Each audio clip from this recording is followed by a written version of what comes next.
Hello, everybody. Welcome back to Our Life Beginnings and Always. We're going to be doing the reception day. Last time we did the wedding ceremony. Something I forgot to mention. I don't know if I mentioned it last time, but I had thought that you could type up your own vows, but it looks like when I was on there, when I was doing it, there was no option to do that. Actually, it was just, they gave you their options, the game's options, and you choose those options, and that's what that happened. So, but it's fine. It still worked out. I think it still worked out. And Cove looked so gorgeous in his white suit. I mean, of course, again today we're going to get to see. I think we're going to get to see him in his white suit again. We're at the reception, of course. So let's get started. Okay, yeah, we're already at full screen. Okay.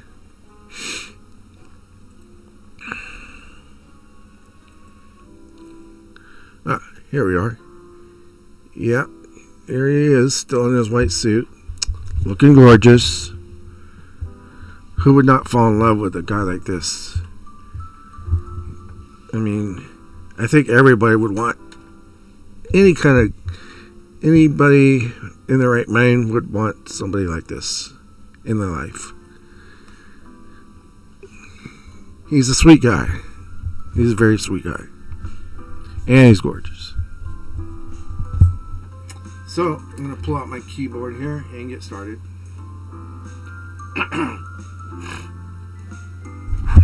Drink some water here real quick.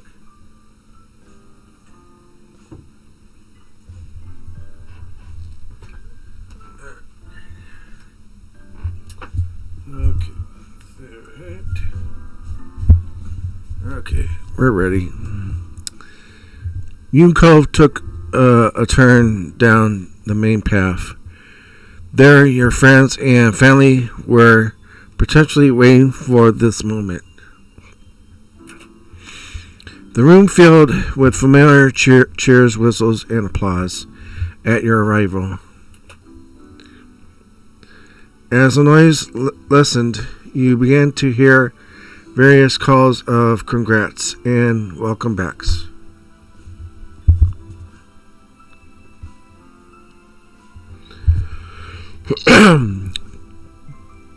The love emanating from your friends and family was palpable. Baxter made his way to the center of the area and began to gesture people back. The rest of the staff followed his lead and made space in the crowd. When the path ahead cleared out, you took a deep breath. It was time. The beginning note of your first dance song played. You heard a few of the guests speak in hushed tones, anticipation rising as the melody kicked in. Let's see.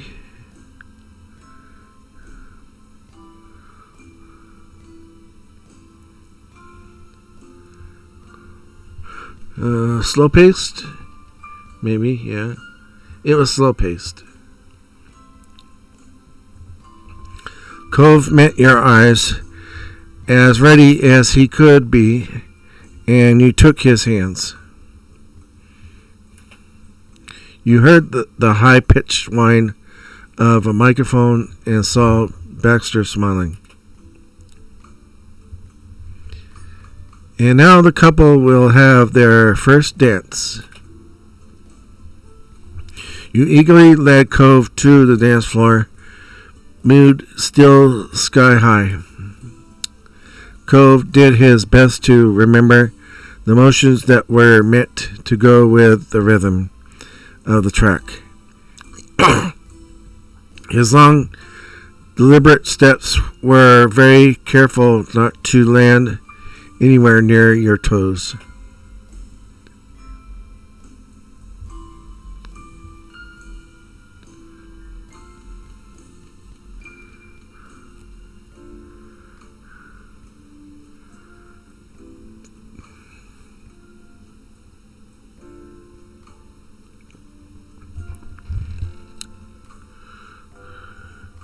I'm going to go with the last one. Your dance lessons were worth it. You performed beautifully and mentally said thank you to Baxter for the extra practice. With Cole's hands in yours, you both made your mark on the dance floor and gave the crowd a show.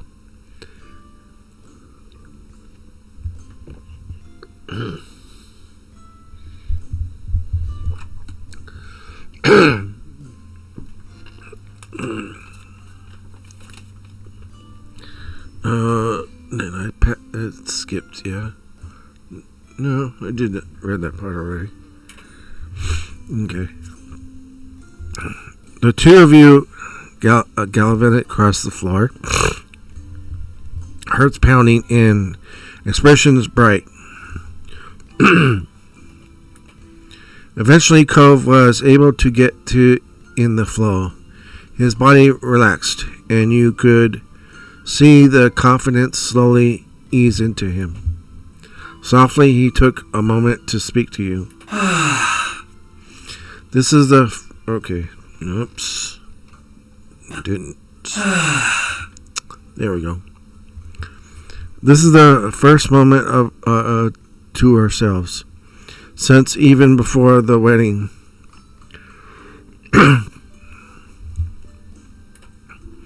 Cole clearly was grateful for the chance to finally talk to you. You're gorgeous.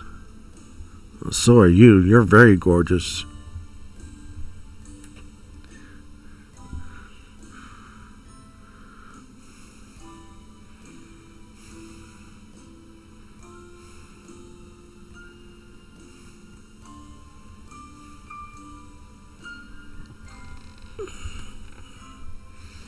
I'm going to go with the third one. No one is more lovely than you. He truly looked divine in his suit. Yeah, no kidding. Definitely. He really does look good in white. Cove flushed a light rosy pink and beamed at you.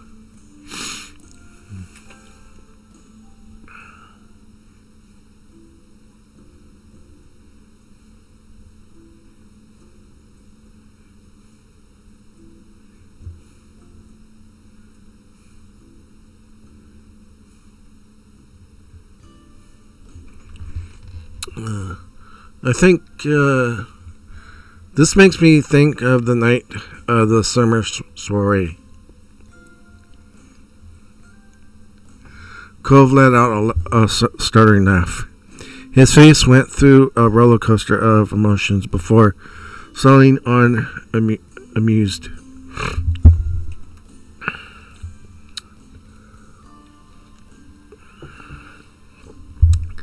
Actually, I think Cove has come a long way since then.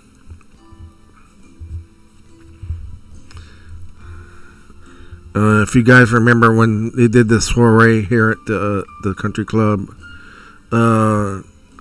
Cove got a sunburst of anxiety, and it took control of his emotions, and he had to pull away for a moment and then try to calm down. And then our MC, my character, we had to go after him and try to help him through his emotions, and eventually he did come back to the area where the party was going on, and got back into the dance. He wanted to go get back into the dance, so we did. We danced.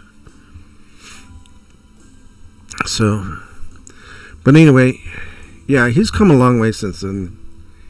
He's really changed. He's done a lot better.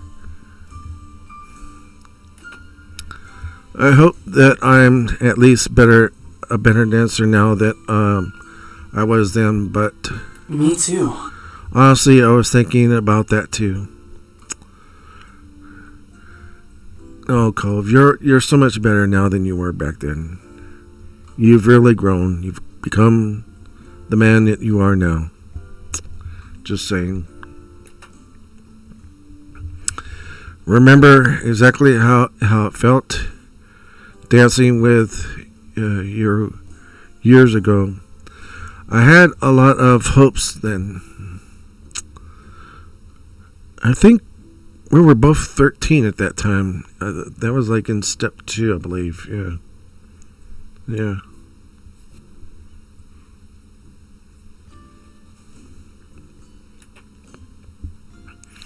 I wanted to last forever, but I also desperately wanted to skip ahead so that I know things would be like for us in the future. And now, actually, we're here. We made it. Yep. Cove sighed dreamily as he looked into your eyes.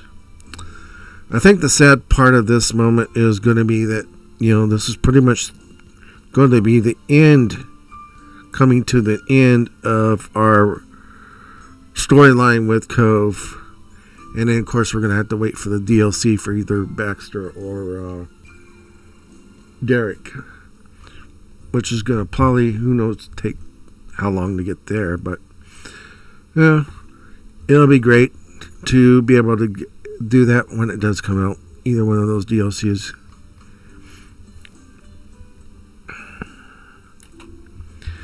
Thank God the ceremony is over and we can just be married now.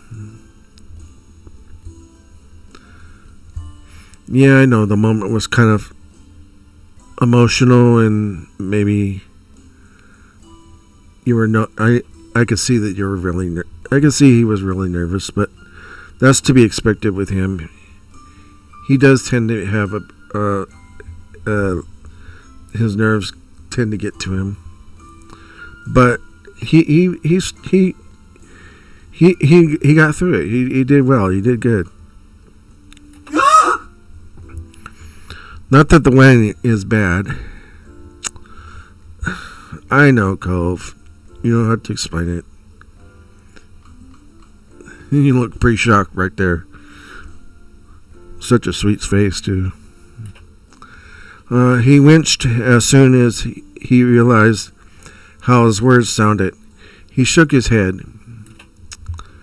No, we know what you mean. We know what you mean. It wasn't bad. It was just a bundle of nerves and emotions, that's all. I kept thinking that I'd ruin something or something terrible would happen. No, nothing bad happened.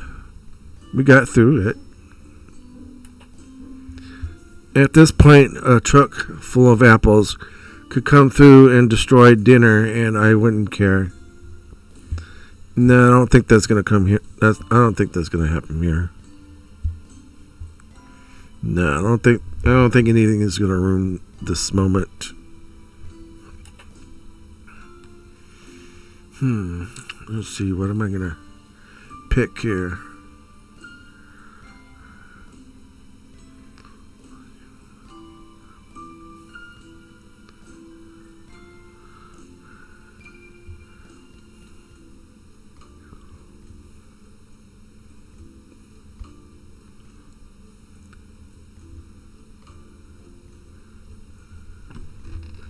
I'm going to go with the fourth one here. You're so adorable. Yes, he is. You were glad that this man was yours to keep. He was the cutest. Yeah, cutest, the sexiest, the gorgeous. Yeah, he's got it all.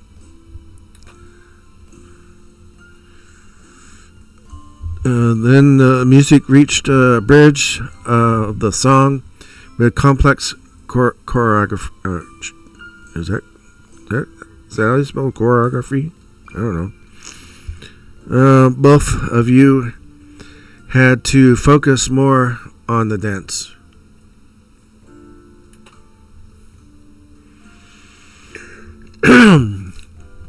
That stopped your conversation in its tracks. Excuse me. The two of you became absorbed into dancing once more as the song's end grew closer and closer. I would imagine pretty soon that we'd have to switch partners. I think he would probably be able to dance with his dad or his mom. Cove would. I would get to dance with both my moms one at a time. That my MC, that is, main character, of course. The final note was struck, and let's see.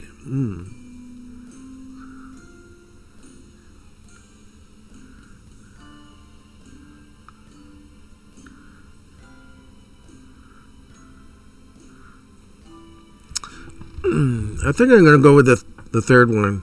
I think he would get the. I think he would finally cave in and do this. He would get the somehow get the encouragement to do this. The dance ended with Cove dipping you. You're getting good, Cove. Gotta let you have that, don't we? Gotta let you have your moment. Cove's dip was slightly awkward due to the height difference between you two. He had to arch his back to get you down lower than you already were compared to him. He made it work, though.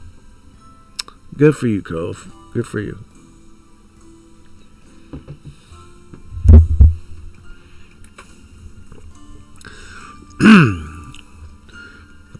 Cove's lips brushed over your ear. You're a really good partner. So are you. Your face felt hot, and it wasn't only from the dancing. You heard a clap that suddenly transformed into wild applause. Turning to face the crowd, you looked over your friends and family cheering.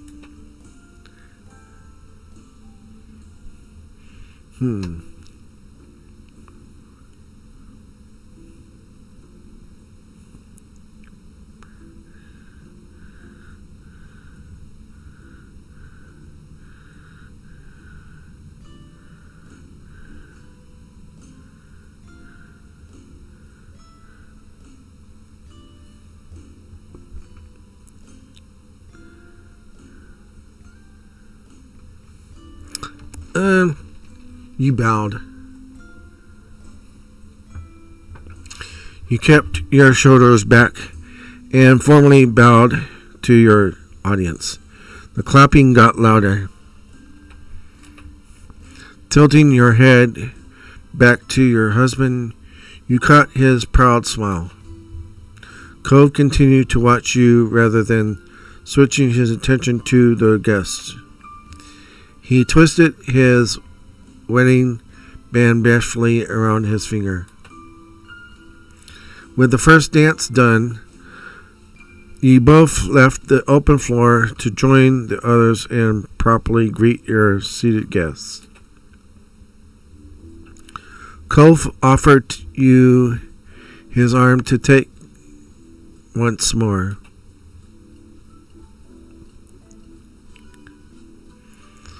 Okay. Okay.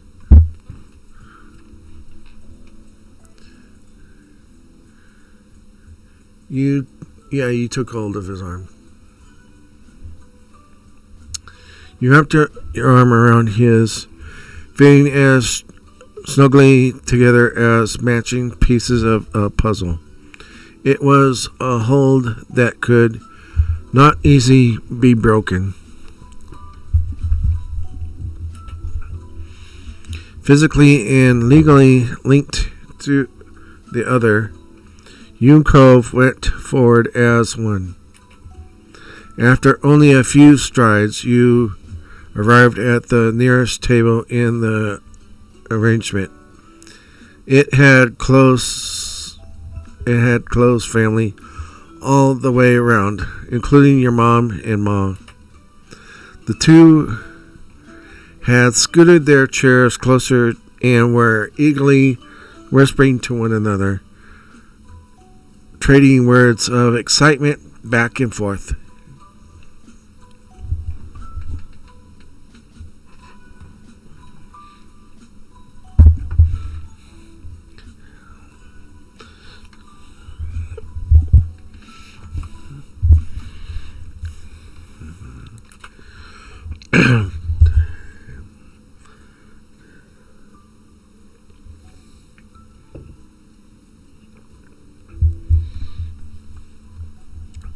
Feeling awkward about having to interrupt, though, realizing there's no reason to feel that way, Cove cleared his throat to announce your and his presence. Hey. Hi. Oh, both our moms look great. Look at their dresses. They look really great.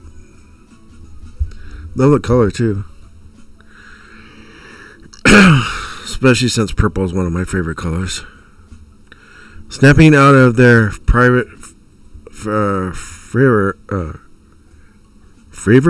your parents turned the enthusiasm straight towards you, the two of you.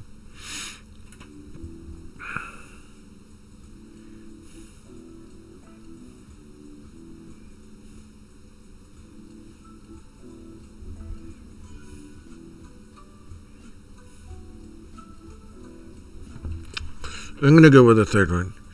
You went between them to give the two a hug from behind. The two leaned into your shoulders, returning the embrace. After keeping hold long enough to be warmed up by the shared body heat, you let go in order to stand up straight. Hello. Hello again, kiddos. Ma folded her hands together on the tabletop daintily, and followed Mom with her own greeting. Welcome. It's so good to have you here at the reception now. Well, of course we're going to be here. It's our reception. Thank you. Yeah, thank you. Of course. The ceremony was beautiful. Yeah, it was. You sure nailed the theming with that venue. Absolutely incredible. And having the reception here is perfect. Yeah, I thought so too. I thought it would be a perfect place for it. It's nice that you noticed. I really put my heart into this. Hearing people actually discuss the wedding as a real event, Cove became tongue-tied. Your mom watched over the both of you, as daunting as it was knowing. Have fun. Have fun greeting everyone else. We'll be here if you need us. Lonnie's right.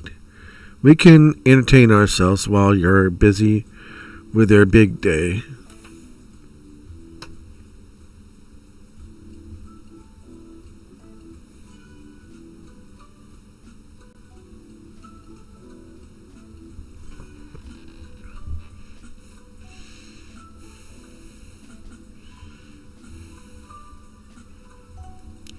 I love you, moms.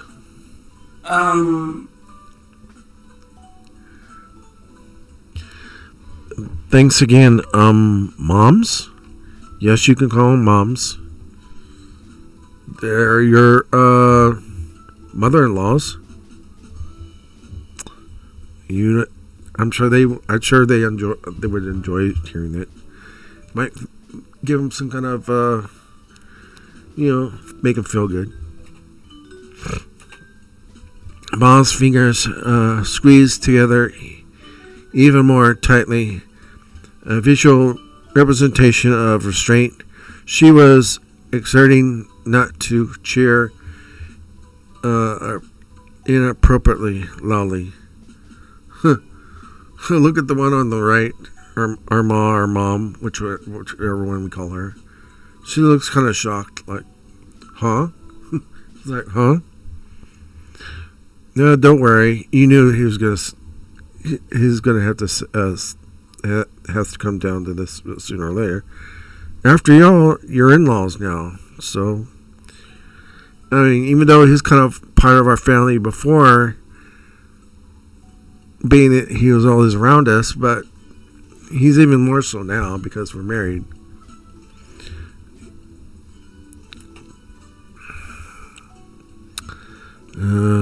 Okay.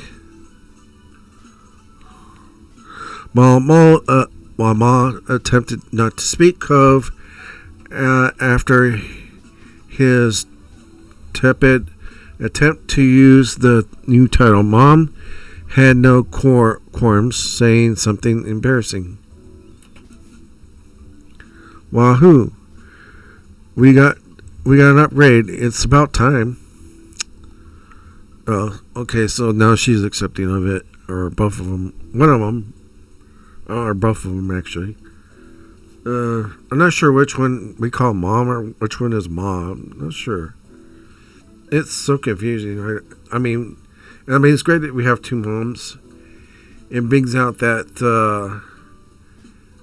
the whole LGBT thing, that it's okay to have two moms or two dads. You know, it doesn't always have to be a mother and a father. You know,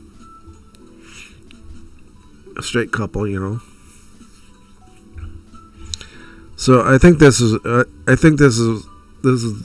greatest part of the storyline, that our MC has two moms, and we're both, me and my sister character, were adopted by these two moms.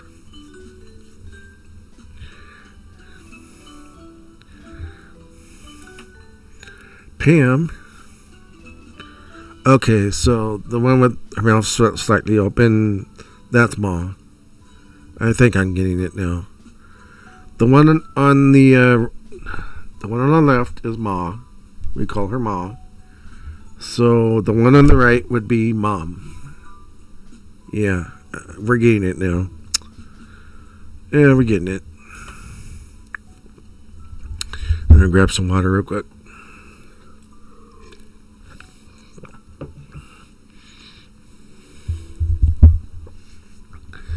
Cole's gaze immediately dropped to his feet, and his near constant flush from the day reappeared. You gave your husband a reassuring pat on the arm, proud and pleased at his braveness. Okay, bye. Cove skluttered off, needing an escape. You gave your parents a wave as you stuck by him. Goodbye. Good luck out there. You and Cove's moms took their glasses of wine in hand and clinked them together celebratory. To Chippy and Cove. To Chippy and Cove. As matching images of each other, they sipped by the drink in good cheer.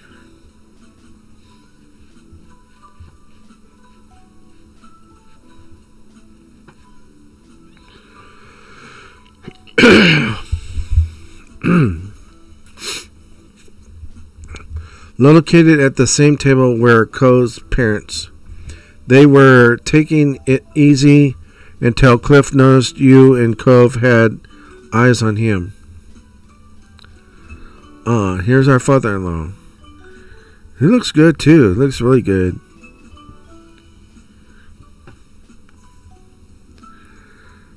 I can see where Cove gets his handsome looks from. Obviously. His grin rampant up to 1,000 watts. Hey! It's our local celebrities of the day.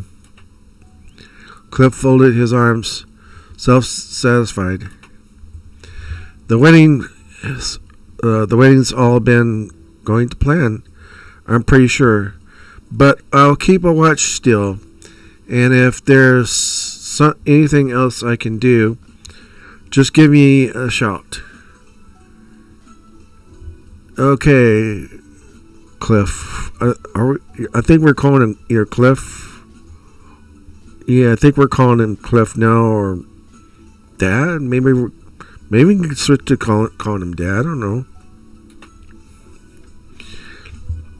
Cove brightened in a similar way. His tone was full of affection for his father. Hi, Dad, and thanks.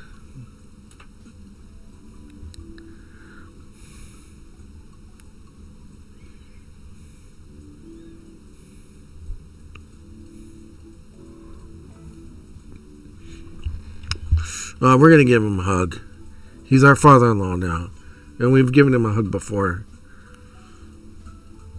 And we've been in hugging meetings before, so it's more of a in-law kind of thing, even though he's one of the better in-laws.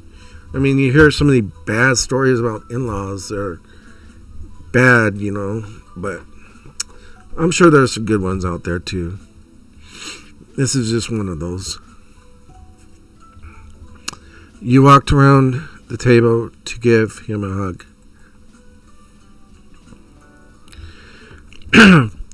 It was tricky to weave through the space, but you were able to get in arm's reach of Cliff.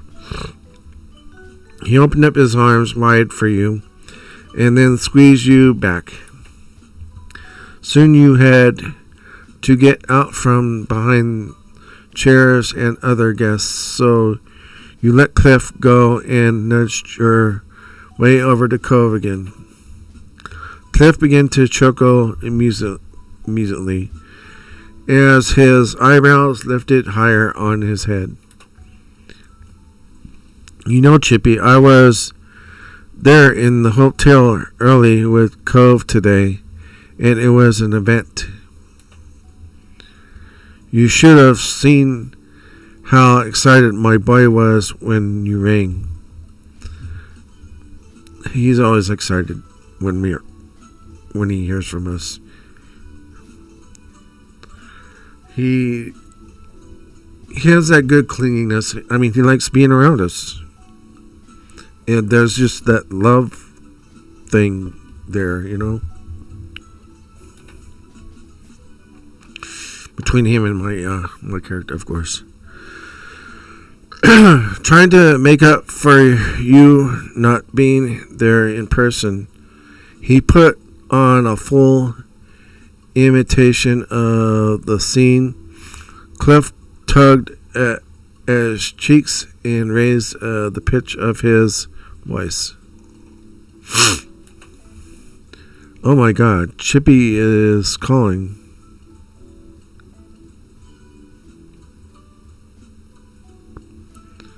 Oh, okay, so he's talking about that moment at the hotel when you were helping him when Cliff was helping Cove get ready. Okay, I get it now. The real deal was proven to be far superior when Cove followed right being with a genuine exclamation of shock. Dad? Cliff let his arms return to their relaxed, crossed positioning after that performance, shaking his head fondly.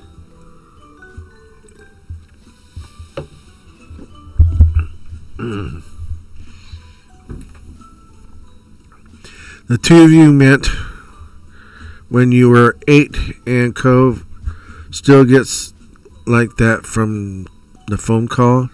It's nice. Your heart fluttered at the thought of it. It made you happy to know he missed you, and that the flame he had for you burned as bright as ever. I'm glad you missed me. It never ceased to make you happy when it was made apparent that the flame he had for you burned as bright as ever. Cove made a meager attempt to give his father a cross look, but it was soon overrun by a blush. Your positive reaction was far bigger deal to him than the teasing. Cliff silently winked, waving you and Cove off. Right. I don't have to hug you. Everyone wants to see you. Okay, see you later. Oh, good. We do get to call him Dad. Okay. Yes. He's our father-in-law. Let's just call him Dad. Bye, Dad.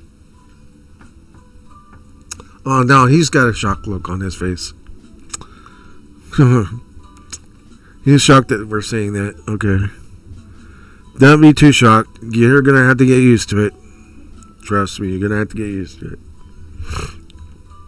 A loud gasp escaped Cliff. You glanced over at Cove for his reaction. He grinned sweetly with misted eyes,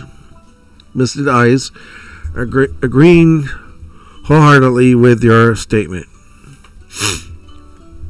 Now that was all was needed, was to see if you get Cliff's own acceptance. You didn't have to wait long for it.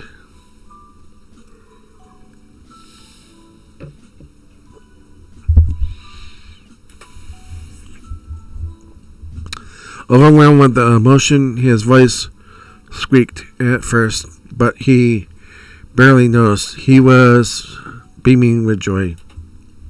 Of course. I don't know how I ended up with 2 kids as good as you. Cliff surveyed his 2 children proudly with his chest puffed out. I have to say, well, actually, I'll say it a little later. You'll have to wait for my big speech. Oh, you're going to give a speech here? Oh, yeah, that's right. We did give that option that we would let people give their own speeches, either at the ceremony or the reception, whatever, I believe. Here it comes. Get ready, Chippy. Come on. Come on, sport. It's gonna be great. Now go on.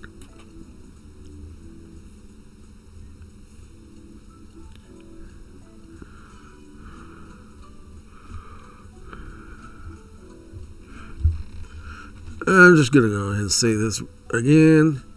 You're an amazing dad. You became a. You became yeah. You are an amazing dad. I mean, you've changed. You come a long way since we were both 8 years old. Both our characters were 8 years old. Both me and Cove were. I know it started out with the $20, and then we had to come forward and let that out because it was something that needed to be addressed. But you got through it, and you're a better. He's a better person now. He's become a better person. Cove that, or not so much Cove, but Cliff, his father, has become a better person. He's changed.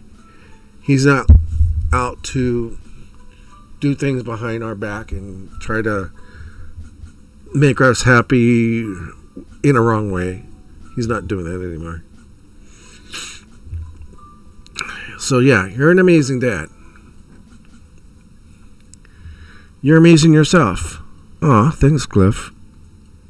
Thanks, Dad.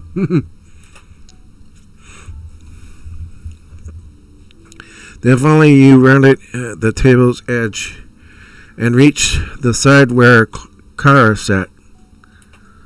Oh, we get to see our third mom. She was patiently sipping at a chilled cup of water, placing it down when she knows it was time for the meet and greet with the two of you.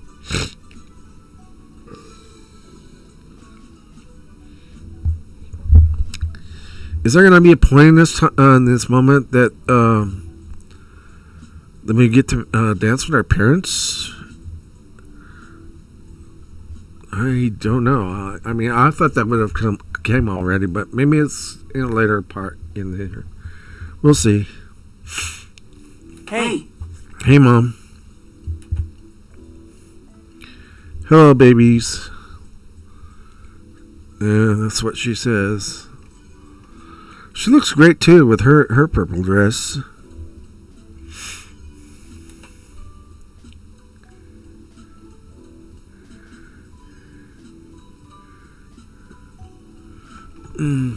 Yeah, he leaned over and gave her a hug.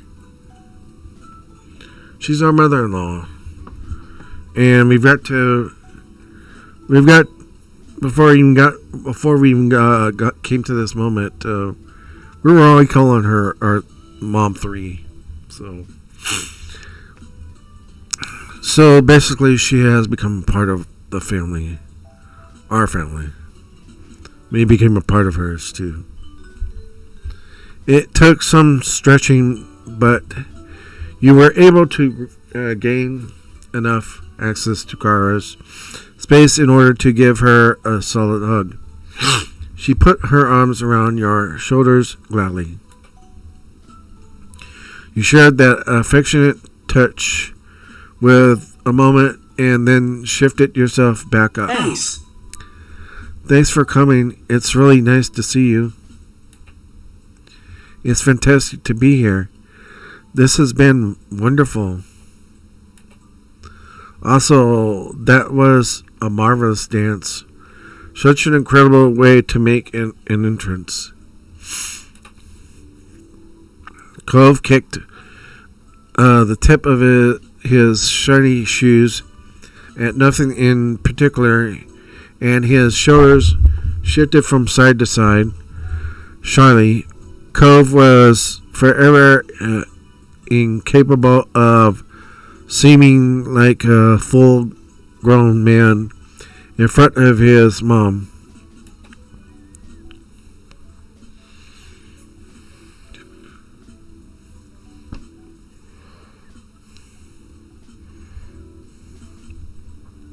Kara's brows bent as she looked on at him adoringly. But Then she shut her eyes and brought out more energy. See you soon. I'll see the two of you again soon. You should go explore the rest of your exquisite reception. Oh, alright. We probably should do that. Bye. Yeah, bye, Mom. Oh, now she's got a shocked look. Oh, come on. You knew that had to be coming. You knew that I had to be coming. She froze for a split second. Her hand flew to her mouth as her gaze landed back to you. Slowly she lowered it, revealing the wildest smile you ever seen on her face. Her gentlest tone Kara cooed. Goodbye, baby. Cove was positively melting from happiness seeing you and your shared mom speak to one another that way.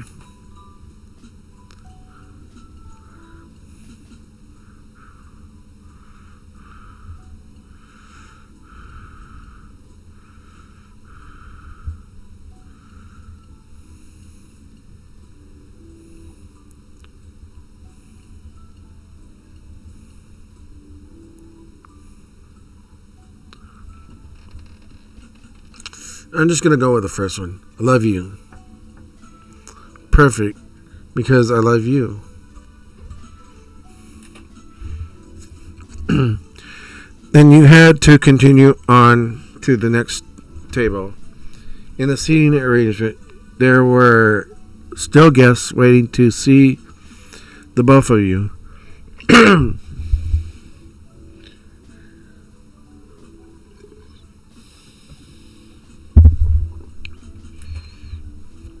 You had a pleasant conversation with your aunt and uncle on mom's side. They couldn't have been more pleased that you had found someone who made you as happy as Cove did.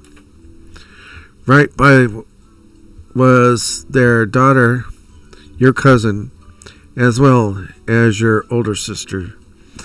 They were throwing looks, not so subtly, waiting to speak their piece, but didn't interrupt your chat with other family.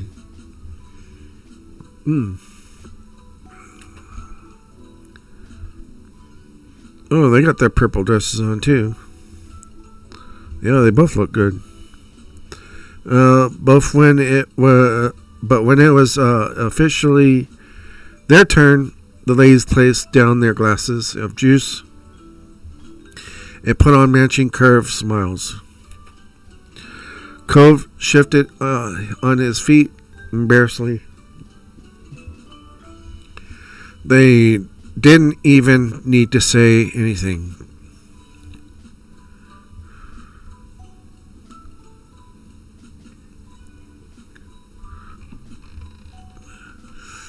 You went over to hug them around the sides. You were able to shimmy around the furniture to get yourself behind both. You then wrapped your arms across their backs. Lee squished against you while giggling, and Liz gave a true big sibling ruffle on the top of your head. After the embrace, you slipped out from between them and head over to Cove again. We did good work, didn't we?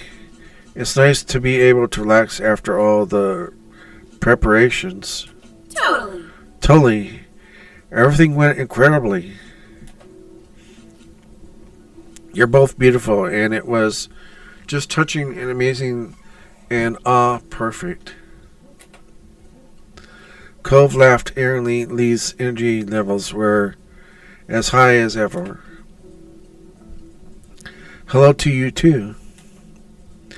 Lee chimed up once more, placing a hand to her forehead and leaning against Liz for support. Aww. It's so romantic how you got married on the hill where you met. Yeah, that was my idea. It just seemed right. I mean, that's where me and Cove met each other for the first time. And we've hung out there a lot, catching fireflies and other stuff. Oh, I didn't even know you knew that. Only our parents were there.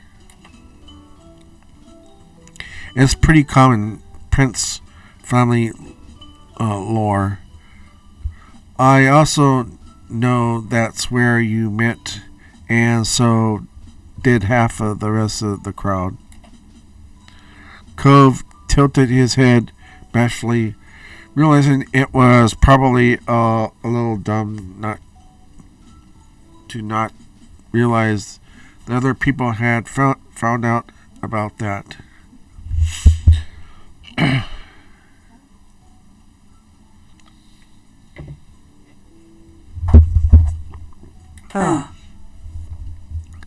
Well, that makes sense. You must be relieved there were no additional drownings with those waterworks going off during the ceremony. Lee couldn't suppress a snicker. Cove, on the other hand, pouted indignantly.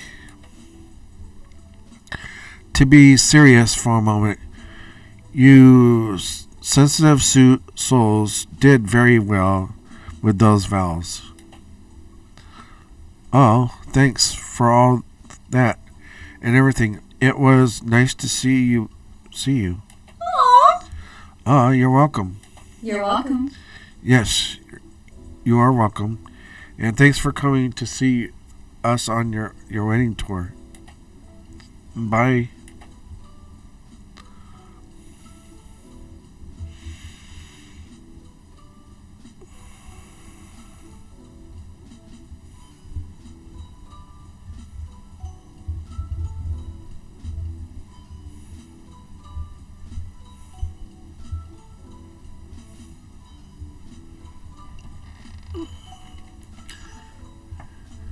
I'm so glad you're my family. Yeah. Feelings mutual. With everything at that spot properly greeted, you and your husband began to stroll along to the next one. One of the boisterous tables had Derek, Terry, and Miranda huddled together. They were celebrating wholeheartedly. Hi, everybody. That pleasant greeting was paired with a little wave. Your friends turned in unison after realizing you were there. Then the trio of buddies lifted cups full of juice and cheers to you in Cove.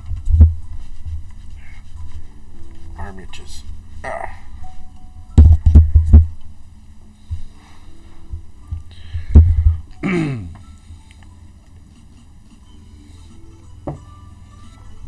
Alright. What's up? Oh, they all look great too. They got the whole purple thing going on. Sup, and congratulations.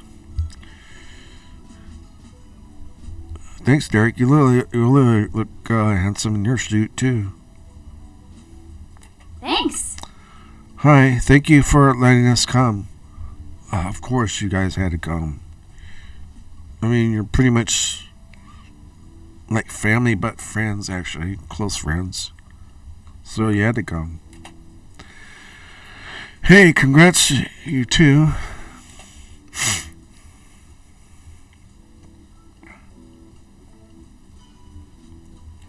Yeah, let's give them hugs. Come on. You went around the side of the table giving each a hug. Each person waited patiently to stretch their arms to you as you came to their sides one by one.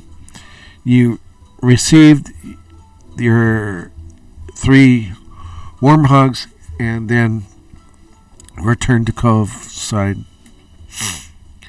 In a tiny voice, Miranda began to frown over you and Cove. I wanted to say I thought your vows were beautiful. Yeah.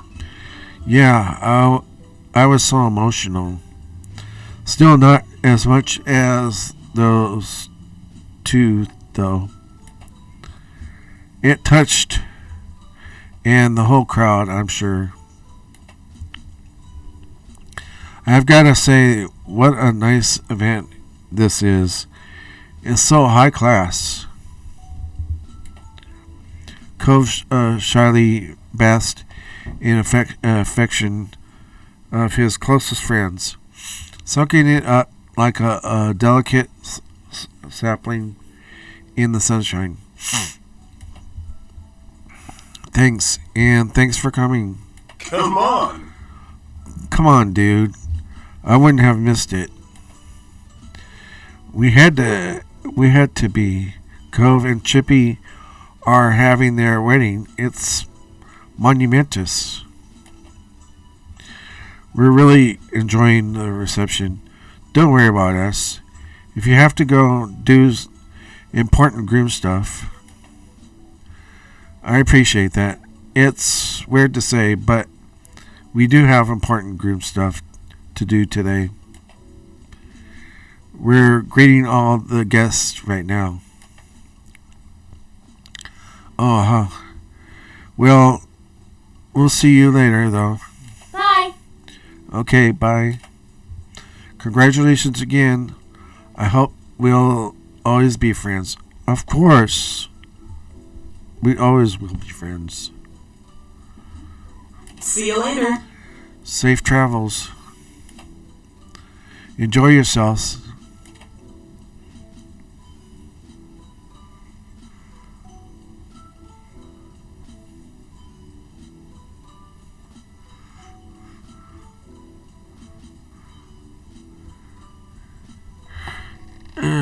I'm gonna go with this one down here.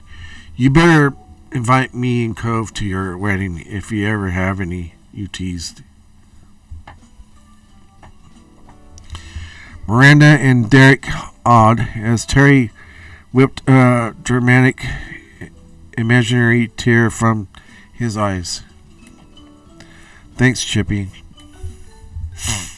Cove skipped ahead, buoyed by the brief but fun interaction, and you went right along with him. Table to table, you continued to greet each attendee of your wedding. From your friendly who flew in from Hawaii to be there, to those who lived right by your place, you appreciated everyone who took the time to come celebrate this day. There was so much love to go around. Every conversation was just as enjoyable as the last. The one person you haven't seen during your rounds made himself known when Baxter's voice echoed out through the space, amplified by a microphone. Good evening. Thank you for all attending the wedding of Chippy and Cove, Prince Holden. Exciting. We will now begin the bouquet toss. Oh, yes. Simmering of applause and light murmurs followed the announcement. Baxter let that settle before continuing. Cove, Chippy, please come to the open area. In the center, anyone who wants to play can. You and your husband eagerly obliged to start the tradition.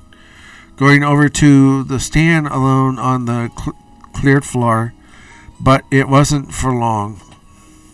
Lee hopped out of her seat right away, taking Liz by the arm to bring her along with for the ride.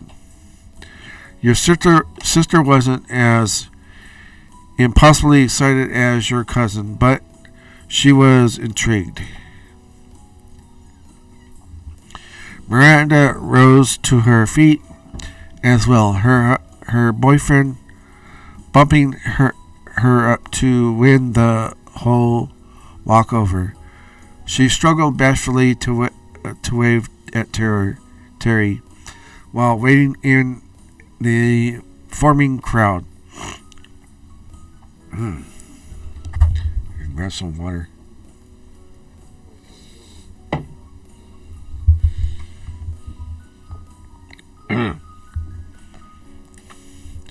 Derek decided to get in on things as well, grinning amusedly along the rest of the players. Kara looked on at the group, taking a second to consider it, but ultimately she became another member of the game. She strolled over to the collection of younger folks and called out for Cliff to join with her. Come on, don't be such a snore. He shook his head, shaking lower into the chair. Lee, Miranda, Kara, and Liz all began to wave and jump encouragingly. Cliff. Terry spoke up from the next table over. You can do it, man. Right. All right. He used the edge of the table to push out his chair and stood up. The ladies cheered as Cliff strode towards the crowd.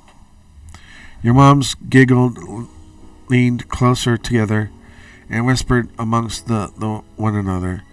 They were eager to be the audience members to the spectacle. And no one else mentioned to join, so Baxter kept things moving.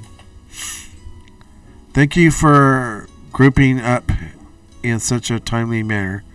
We've got a wonderful crowd for this. Now keep your eyes on Cove. He will be tossing the bouquet in only a moment. Cove, all you need to do is look the other way and throw the bouquet to the awaiting audience. Chippy can stand by. As instructed, Cove turned his back to the crowd. You took your place in front of your husband. His shoulders were drawn, his grip on the base tight. The room became silent as he wound up for the toss. He paused.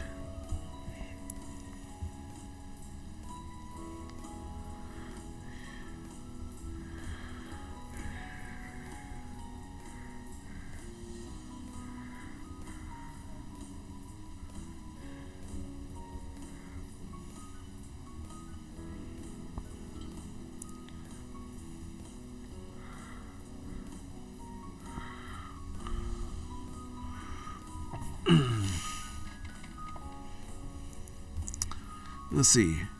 I want to see how high you can get it. With an airy chuckle, Cove sent the bouquet itself into the air, using your encouragement as a guide. A fluffy hill of clattering, jury clinking, and light-hearted yells burst into the space. The bouquet would land in seconds, and the crowd was veering for that prize. The clamor rapidly reached its peak volume, with nearly everyone in the crowd either gasping or cheering the game had ended.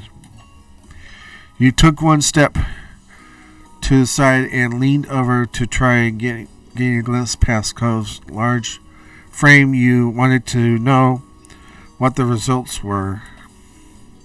And your big sister was handling a bouquet and tapping the end of it, satisfied, against her other palm. She looked at every other person in the crowd with a smirk. Oh, our sister Liz caught it. Who are you going to be marrying, Liz? Nice try. Nice try, but I win. Yeah, you got it, Liz. You got it. You were positive she didn't care about the meaning of catching a bouquet. It was purely about the victory of the catch. Your planner took the mic again to make the results official. Bravo. Stunning work by our winner, Liz.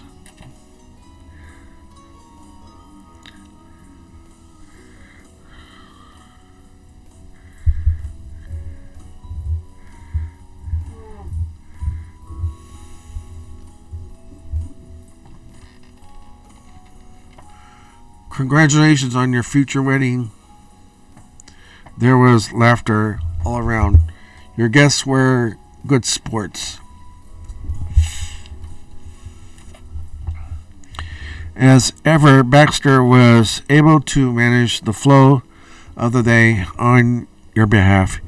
He took the mic and addressed the assembled crowd, his clear voice resonating through every speaker.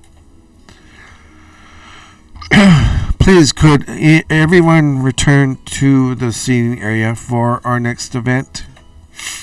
The couple has arranged a special dance between themselves and the parents of the grooms. Oh, okay, so now we get to dance with our parents. Your eyes met Cove's aquamarine ones as you instinctively glanced towards each other. Your expressions brightened before you stepped apart, ready for the event. Your moms radiate joy as they approached. They each took one of your arms and it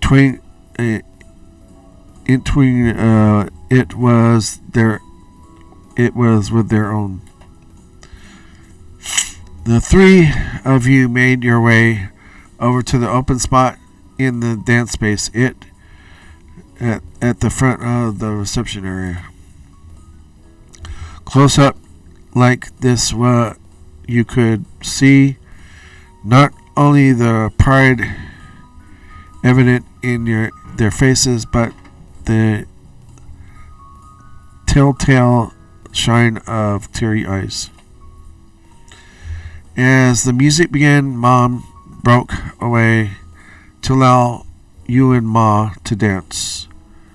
And again, Ma is over here on our left, and Mom is over on the right, so we know who's who. Together, first, while you flowed and swayed in time with the tune, Ma took the opportunity to speak to you. Her voice was soft and low, preventing her words from carrying outside your little bubble. It means so much to me to see you like this. All we've ever wanted for you and your sister is for you to have a good life.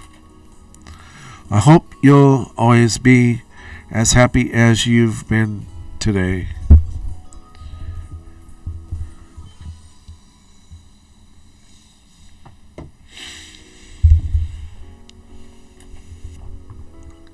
Touch, you felt a prickling of emotion in your own eyes. Ma spun you around and handed you over to Mom. She picked up the rhythm instantly, and you got into the swing of things, just as you had with Mom. You're fantastic. You're doing great, Chippy. Thanks, Mom. Thanks, Mom. She squeezed your shoulder, where she was holding you as you bopped into the music. She always had been very physical in her affection, though not always conveniently so.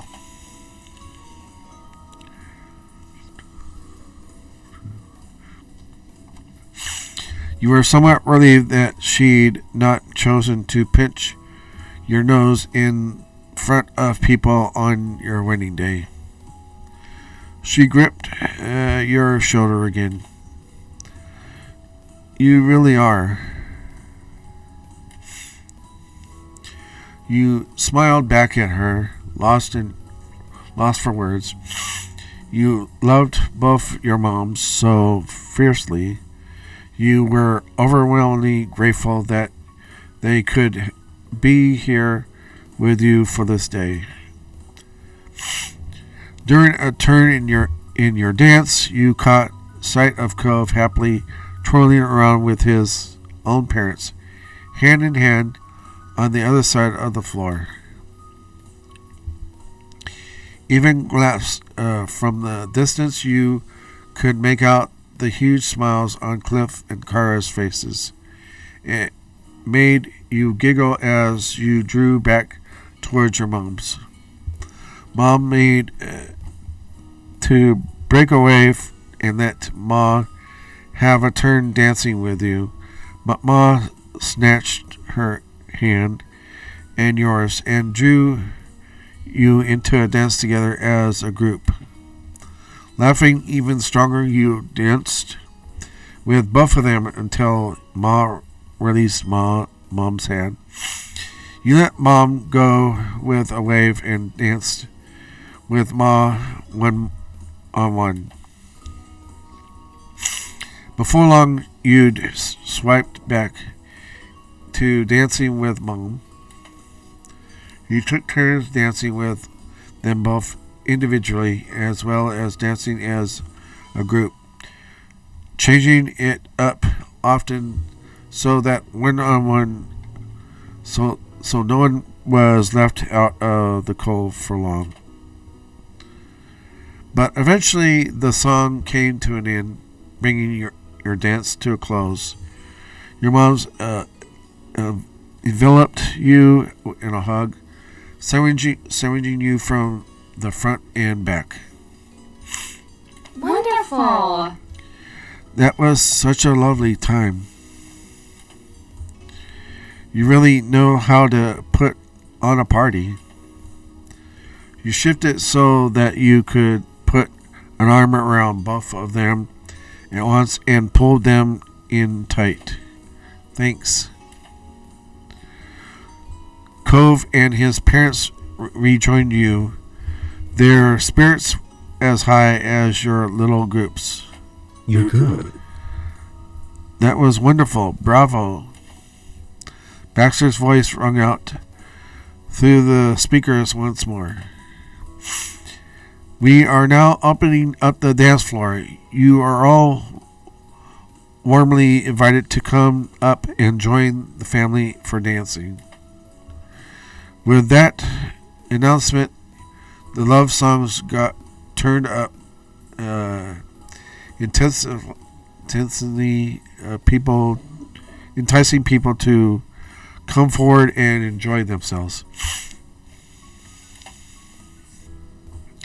The dance floor blustered with more and more attendees, and over in the seating area, Flemmy and friends were catching up over animated conversations.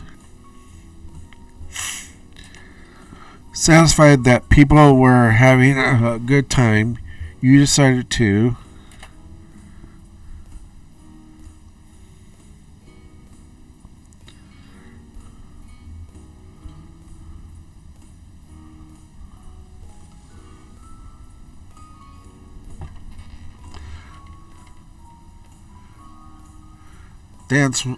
dance more with Just Cove, yeah. The moment you'd been waiting for had arrived. At last, finally, you could dance with Cove without feeling the weight of countless eyes on you. There were people who cared about you all around, but you didn't feel any guilt over your choice to focus on your special someone. After all, there was any day where your friends and family would understand. You're prioritizing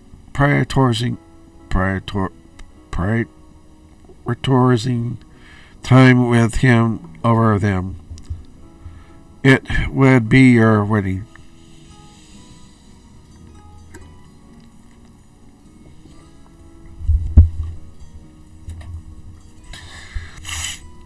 You seized his hand and pulled him into the dance floor. Cove was just as excited as you and matched your pace easily. The merrymaking continued right up until it was time for dinner to be served. All the action must have helped them to work up an appetite. As the guests compiled rapidly, they quickly filled back to their tables, ready for a delicious meal as soon as it was announced. You settled right into your seat at the head of the table. Cove sat up in his own chair, excitedly reaching over for the napkin-wrapped silverware in preparation. He was ready for dinner.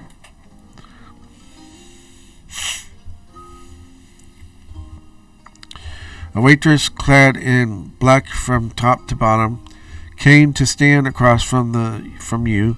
She had a frosty pitcher of water in her hands. While setting it down at a spot on the table between you and Cove, she spoke out in a friendly tone. "Can I get you anything else to drink? Could I have some orange juice, please?"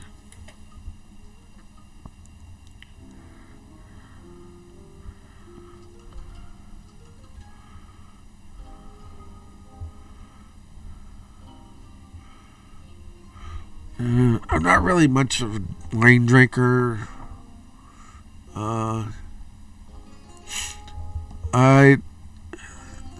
It'd be nice if I could have one of your mixed cocktail options. I've got it. I'll get it right away for you. Right to you. You both thanked her as she spun on her heels and made a beeline to the drink counter. At the same time, more servers began pouring into the space coming from the opposite direction. They were spreading out between the tables, collecting orders from the rest of the guests.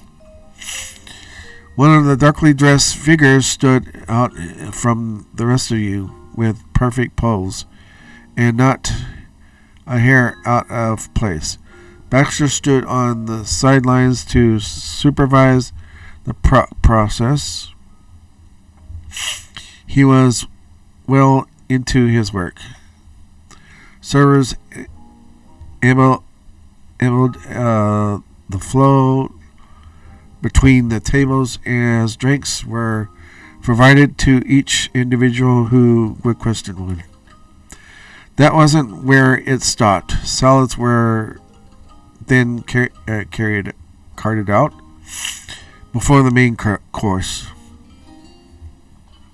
When the plates were polished clean, the servers began to reappear, clearing the dishes away to make room for more. The main course was ready, and the guests were ready for it. You and Cove had the dish placed in front of you first. Cove shifted back and forth, even letting out an excited squeak.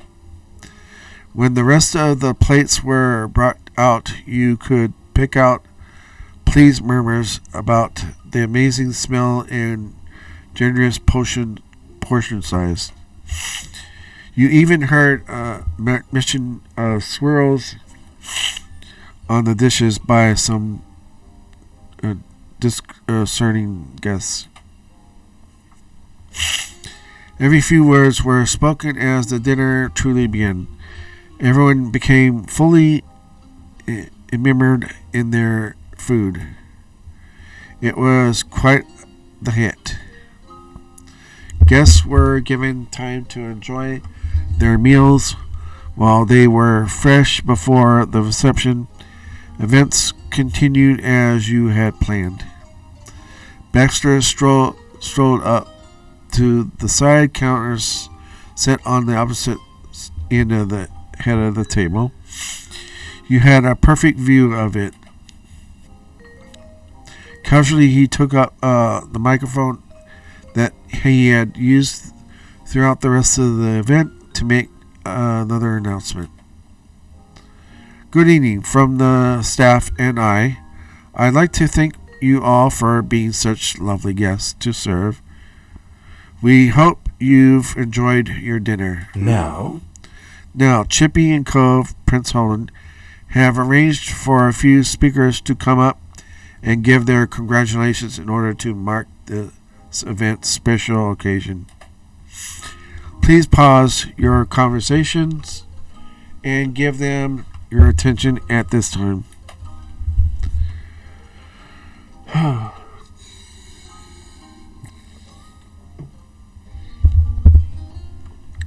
A nervous rhythm began to play out out next to you as Cove's fingers were drummed against the edge of the table. You watched Farrell grow deeper into his brows. He was preparing himself for whatever was about to be said. There were likely be a friendly teasing, and almost certainly he was going to get emotional again. Baxter directed a soft smile down to you and Cove. Cheers to the couple. It was my privilege to be a part of today's event as a planner and as a person. my pleasure. Well, I shouldn't pick favorites. That's unprofessional. This is certainly one of the loveliest occasions I've been to, because it couldn't have been for lovelier people. I wish you all the best in your future. He didn't hug the mic any longer than necessary, placing it back down to the center of the stand as soon as his own feelings had been made clear. Once the mic was available, the first person to stand was your mom. She hopped right up and made her claim to the front table. Softly she spoke across the space, directly to you and Cove, her words being carried through the air to where she sat. Congratulations once more to my wonderful children. This wedding feels like a dream, as much as my own did when I was around your age. her head tilted to the side towards the other guests, and became formal speech. Well? Our Chippy has been a joy to our family's lives and everyone else who's met him since the day we were brought together. But watching how he's grown with Cove has been special. The first day they met, Chippy told me and Pamela that he was going to marry him. It was so precious, but truthfully, I didn't believe it. She fluttered one of her hands bashfully. I'm sorry, honey. You proved me wrong, and I'm grateful for it. The way Chippy treasured the little stuffed dolphin keychain Cove had bought for him, even using it as a cell phone charm as soon as he got one. Cove's nervousness over attending a formal party, but doing it anyway because it was with Chippy. Her eyelids rested closed as she left out a sentimental sigh. And I could keep going. There's so many memories. Chippy can clear the tears from his eyes better than anyone else when he wasn't the one causing them. Happy tears, of course. It was beautiful, and it still is. Her tender gaze shifted to the two of you once more silently. The end her talk had arrived. I love you. I can only hope you'll be able to continue growing together for many more years to come. I love the both of you very much. Your husband's eyes had already begun misting.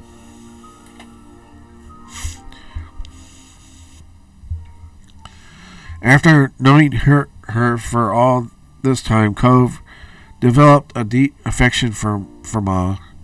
Hearing that she cherished those important memories the same way he did had an impact. She slipped the mic in its proper place, brushed at her bangs, and walked to her seat again on light steps. Your mom brushed down her dress as she stood on her feet and began to walk. This was her chance to take the stage, and she was going for it. When she put one hand on the mic, the tip of her finger tapped the top of it, doing a sound test. The puff of sound echoed out, and your mom was satisfied with that.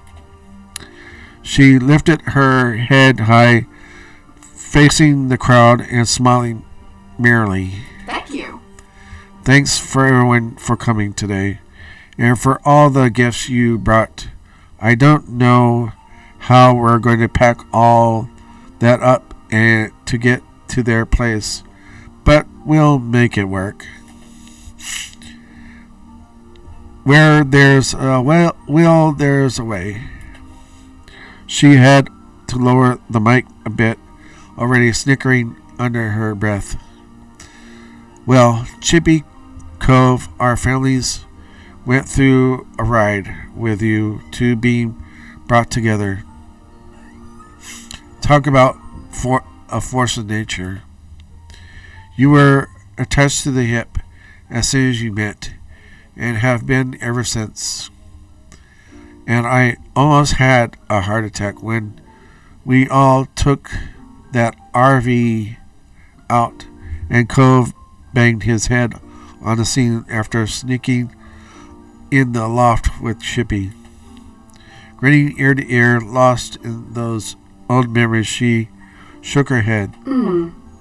But at the end of it all, I think you were both good influences on each other. Or at least you've made one another very happy. That's good enough in my mind. You really took that promise when you were 13 to treat Chippy well to heart, huh, Cove? Thanks. Cove smacked a hand on his cheek automatically. It didn't do anything to hide the color burning in his face. And I'm sure things will work out because of how much you have in common, like your genders, same as me and Lonnie. Mom snorted in laughter at her own line. She waved that away from her free hand, wanting to be more serious. When she could muster the even tone she had been aiming for your mom, she finished her speech. Love you. I love you, kiddos. And it's true that you're hardworking adults now, but don't ever forget that your mom and I are here if you ever need something. Your family will always be there. She had been able to coax out some chuckles from Cove throughout. He was mostly amused over her pinch for jokes than actual jokes themselves, but the laughter has shaky with emotion.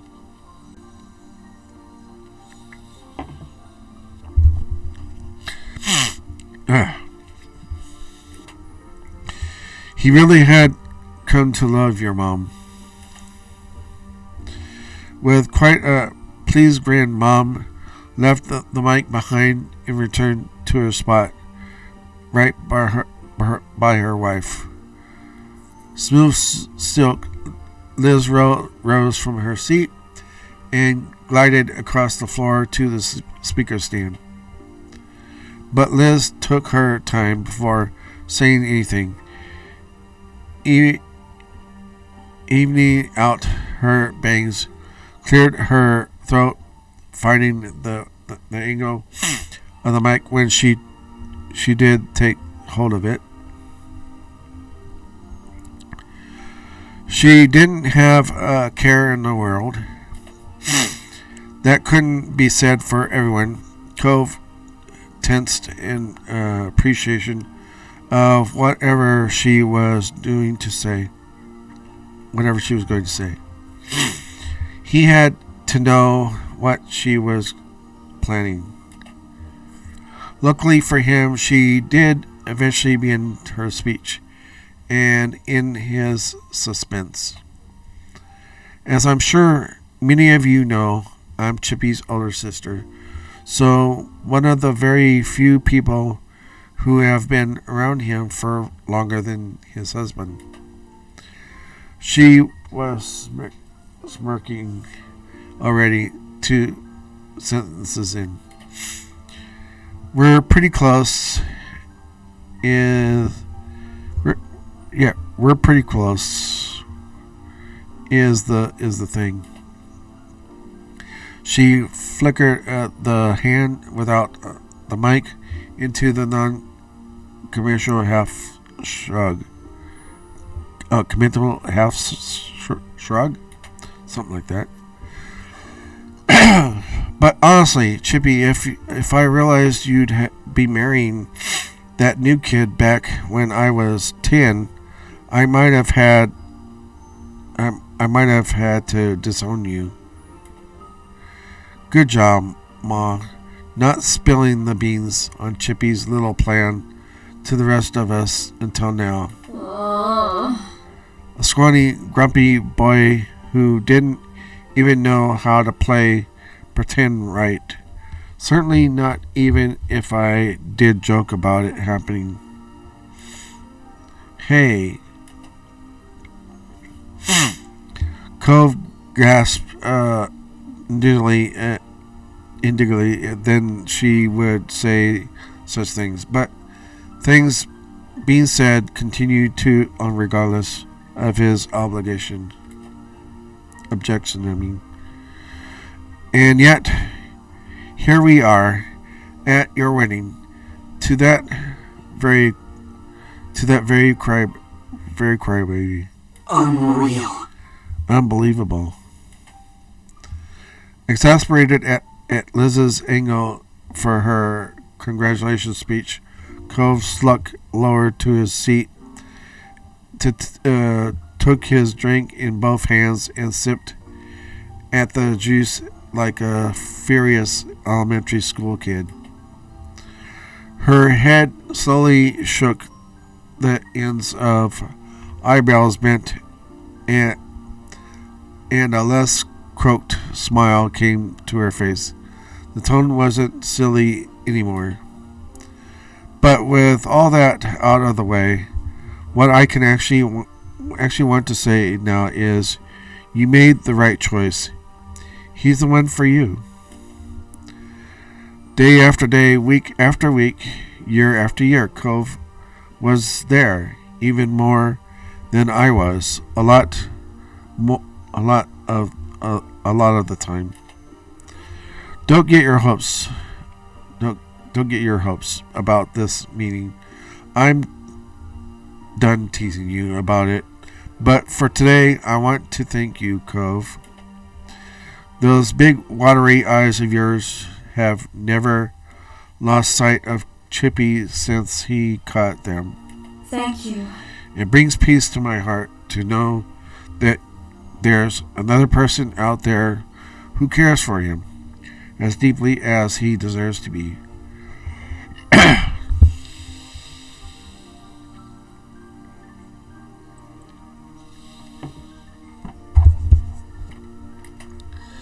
Oh.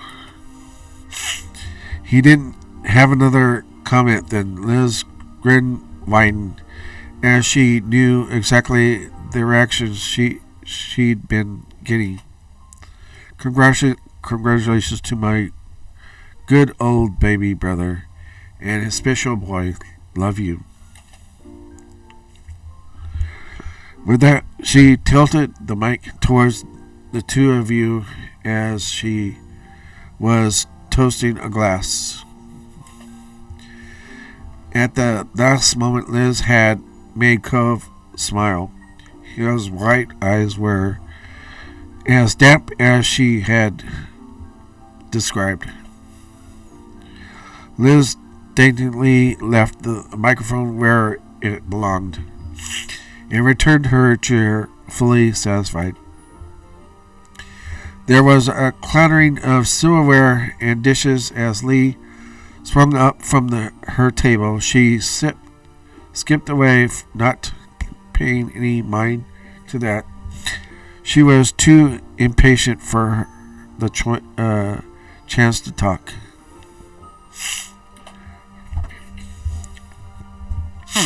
Somehow it reminded you of all those times you'd chatted over the phone.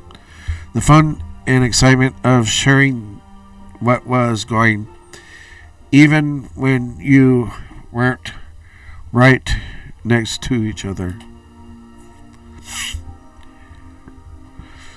She took the mic right into her hand, projecting a plainly stage presence, standing in front of an audience. My cousin Chippy and I are the same age, and I got to grow up together. Because of that, I've gotten the joy of watching the story of him and his next door neighbor, Cove.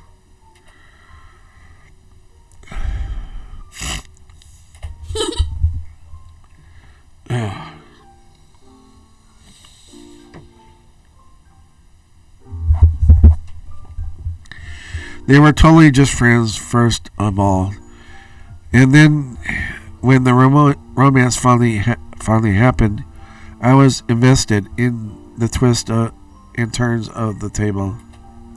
So let's just say I wasn't caught off guard when I heard Chippy propose to him. She giggled as much joy as she first found out the big news. So let's just say I was the teeniest bit worried when neither of them had the nerve to propose. If they waited any longer, I was going to offer to do it for Chippy, just to get it over with. She giggled with much joy as when she first found out the big news. Thanks, Cove, for taking care of that. This couldn't have ended better. I'm your biggest fan. But as happy as I really am about your adventures in love and marriage, the best part for me has been my own relationship with the two of you. Nandra took a moment to slow down and express her thoughts with complete honesty. Chippy, you're among my closest family and very best friend. And Cove, you're not just my cousin's husband, you're my friend too, and my family just the same. Congrats on your stunning future together. I love you. I love both of you. Cove had to bite his lip to keep it from wobbling. The earnest truly touched him. Her high energy attitude quickly returned, though Lee dropped the mic down and blew a couple kisses your way before she swished back to her seat. Derek came out from his seating area to give his own talk. He had a relaxed stance on it when he grabbed the mic and waved over at the head table. Congrats! Hey, congratulations again, to you, Chippy and Cove. You found your other halves, and anyone can see that. You're good for each other, and you're good to each other. Whether you got married or not, no one would have questioned that commitment. Though it's been a hell of an event too. The first lines of the speech were for you and Cove, but Derek then turned outwards to address the rest of the crowd. One time when we were barely teenagers, we went to the mall and there were these wind chimes that Cove was eyeballing but wouldn't stop to get wouldn't stop to get, and then Chippy got him one. Oh man! And Cove still has it. That's impressive. Your jaw dropped. You never realized Derek had noticed any of that. You snuck a glance at Cove, and he was sending you the same side looks of shock. The two of you sat there having to accept that you weren't as susceptible with your affections as you assumed. Derek had been polite about it. Oh, and we can't forget how Chippy first let people know about them getting together. I'm sure didn't forget at least. I sure didn't forget that at least. He lifted a brow and grinned. Cove mouthed something towards Derek as his face already began to flush. I was just having lunch at Cove's house, and he blurted out before how he and Cove had kissed when they were upstairs. And Cove squashed his face into the water he spilled on the table. Derek burst with laughter, completely doubled over and needing to grip the edge of the counter to stay up. The scene from over the decade ago still vivid in his mind. It felt bad then, but dude, it was so funny. History very nearly repeated itself as Cove desperately gripped at the side of his pants in order to resist hiding his face against the table. After some deep breaths and another minute or so, Derek had composed himself enough to keep going. Cove used the same pause to relax himself, finding the humor in the story. Derek beamed with a boyish charm, looking just like he did the first time you met him. Thanks for being my friend. It's been a pleasure to know you too. Derek's heartful appreciation had to awkwardly be interrupted with one quick audium. Oh, but I'm not going anywhere. I'm getting that time management thing under control. He took the chuckles from the crowd in good stride and wrapped things up for real. Thank you. Thank you for letting me talk. Carefully, Derek hooked the microphone back into the stand. When he let go, he hovered his hands nearby for the second to catch it if it fell. When he was sure all as well, he nodded confidently and lightly jogged into his seat. Cove watched the entire exit with a smiling growing larger and larger on his face. Terry jumped onto his feet with a grin, strolling right over to the counter. He scooped up the mic in one hand and gestured ahead of him with the other. I met Cove and Chippy in high school. I didn't know them the longest out of everybody, but I could tell they were some cool people right away. Them and Randy were my best group of buddies back then, and we've kept that friendship train going despite all the stuff that's happened. He tapped a finger against the table in time with every specific he mentioned.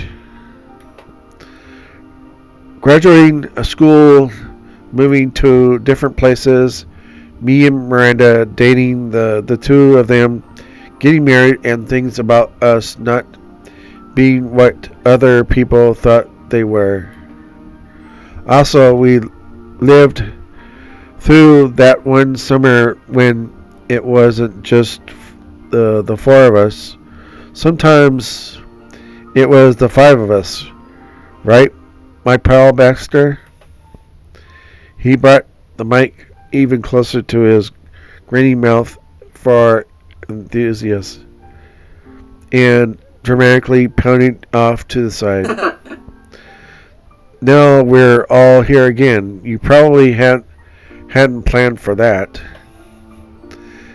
And he was right. Having been quietly discussing next steps with the server, Baxter's mouth hung open wide,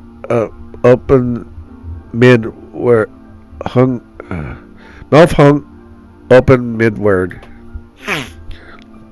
Suddenly being brought into focus outside of his expertly laid schedule knocked him completely out of rhythm. Cove barked a gratified laugh, equally as shocked but far more amused. Baxter's head turned in the direction of the sound. His mouth finally closed into a weary smile. It seemed Terry brought the gift of teasing someone other than you or Cove. It had been more than a welcome offer as far as Cove was concerned, especially since it was taken in good spirits. There was something remarkable about being able to include Baxter in your group's merrymaking, the same way as anyone else. Terry nodded knowingly, then casually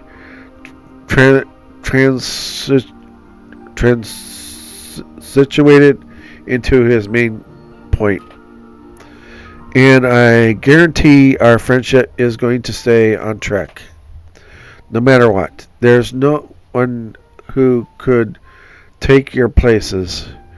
From me to you, and from you to each other. Good work trying to tie the knot. Your catches. Terry left his speech and the mic there. He paused to applaud your union graciously before flipping his hand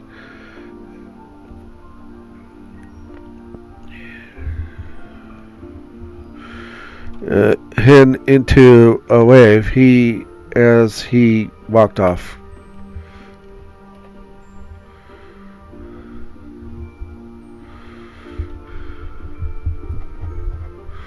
Cove gave a big friendly wave in return. His eyes were glossy. Soon as Terry hit his chair again, Miranda took his arm and happily began whispering to him about the speech. Kara pushed herself up from her seat and went right to the front without hesitation. Eagerly, she lifted the mic up to her lips and said, "I can't believe my babies are having a wedding right now." The unexpected declaration sent chuckles rumbling through the crowd. Anywhoosies. Kara continued with a wink and a smile. It was a treat getting to meet Chippy in person for the first time.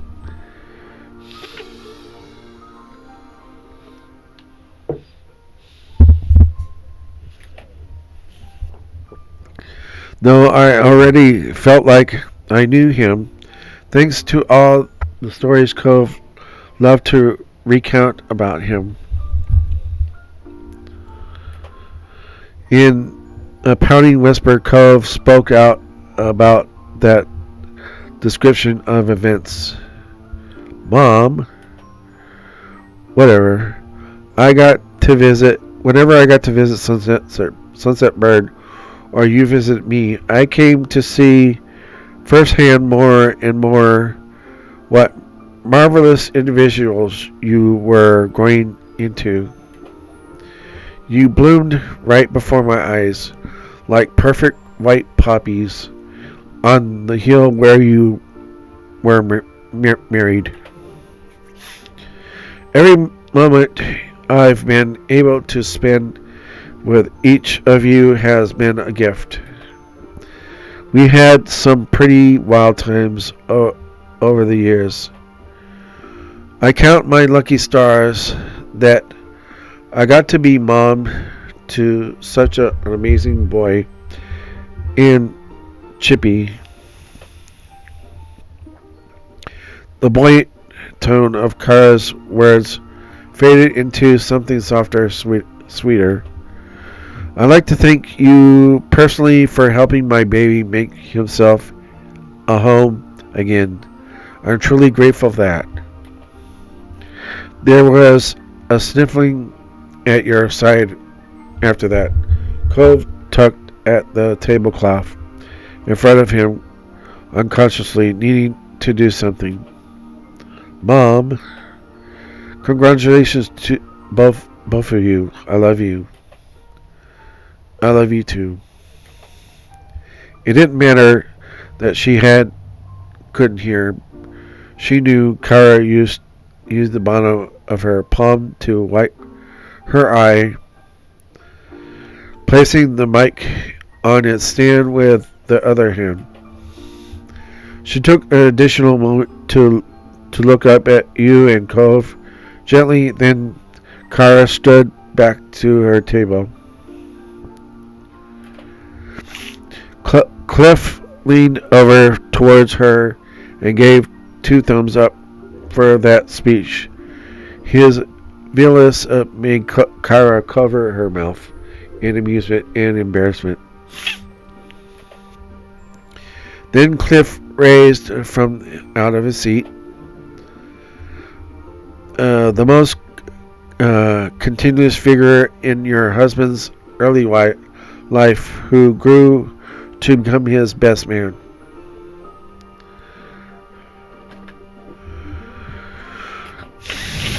Cliff took a large stride to reach the speaker stand, but his fingers froze in place before they could grasp the mic. He stared down at it, collecting his thoughts or his emotions or both.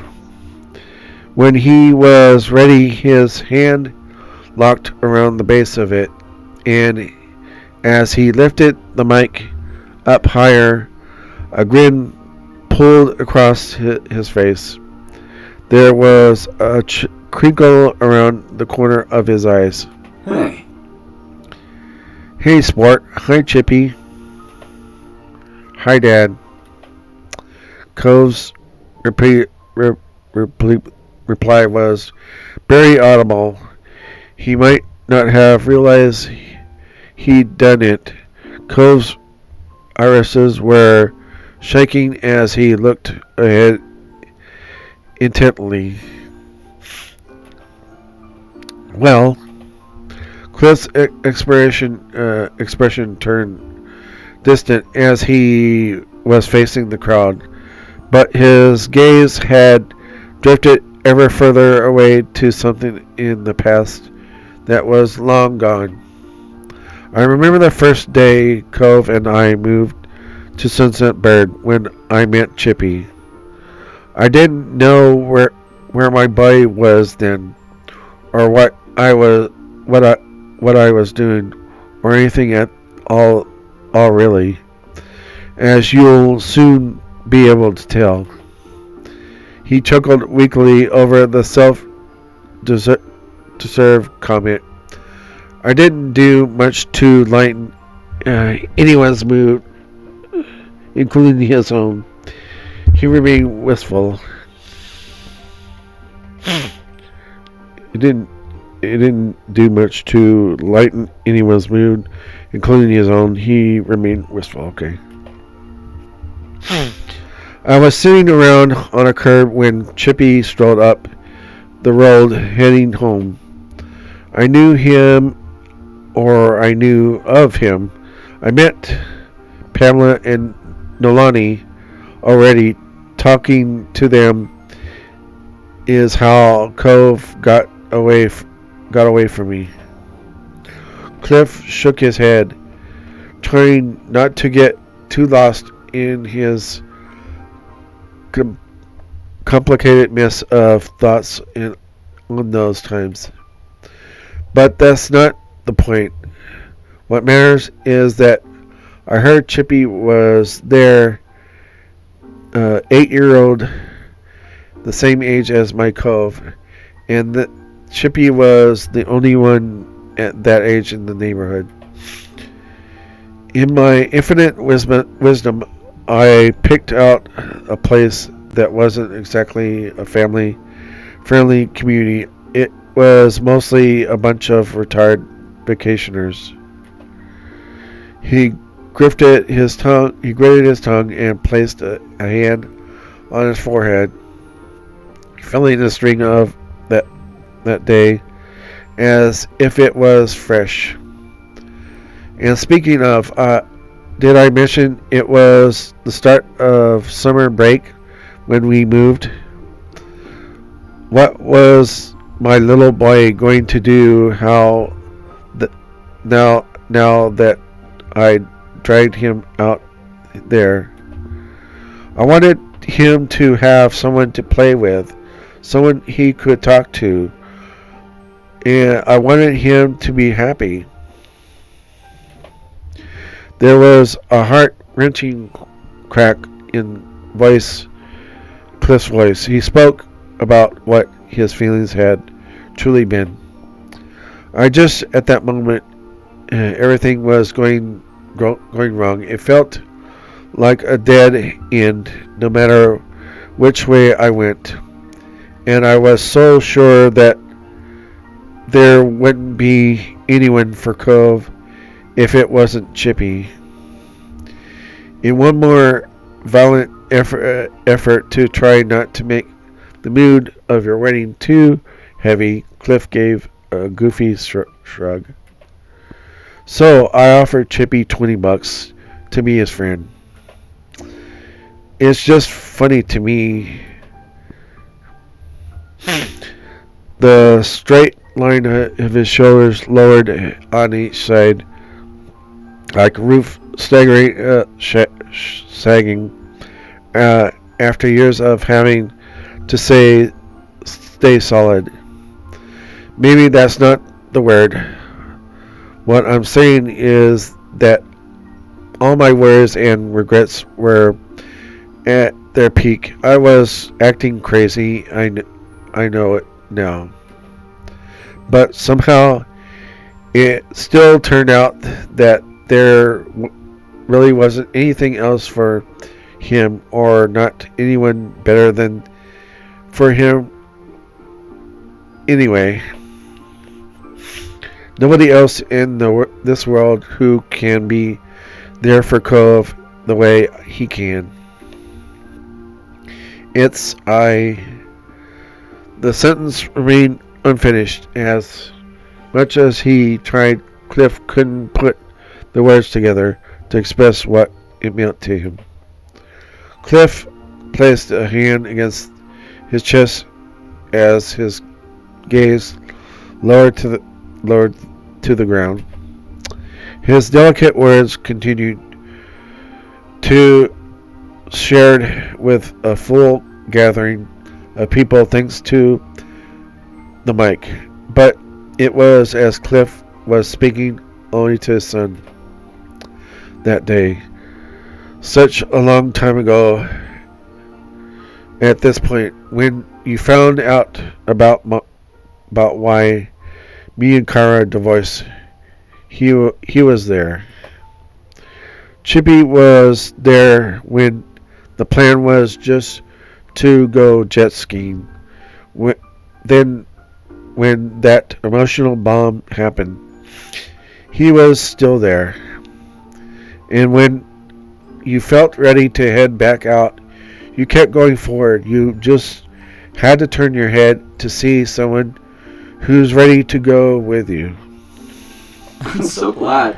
You had someone who supported in ways I never could.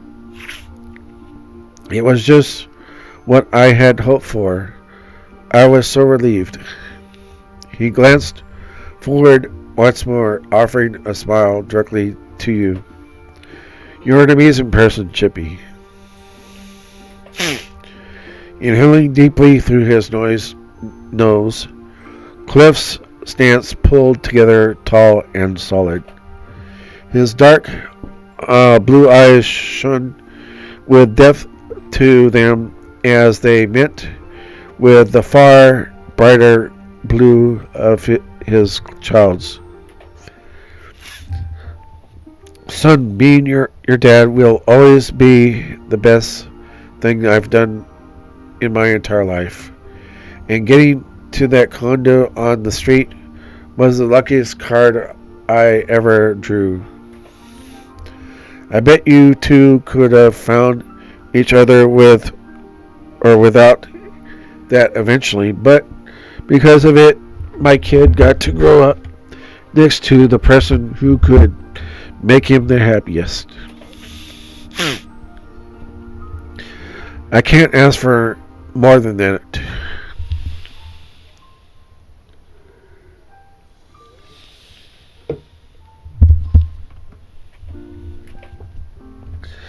And Chippy, you didn't need a dad with what great moms you've got, but I'm so thankful I still get to be yours. Well, thanks, Cliff. I mean, Dad. Okay. I'm getting emotional. I love you both, and I'll keep loving you for the rest of the time I've got. Tears streaked down Cove's face. Surely he didn't fight them falling. They're falling. I love you too. Watching you and your husband from where he stood, Cliff got misty-eyed himself. He reached to wipe his cheeks. He completely forgetting there was a microphone in his hand. Cliff set it down, shyly waved over to the two of you, and stepped away. He then was able to rub at the ever-growing tears. No one spoke, ever moved, or even moved as Cliff returned to the spot.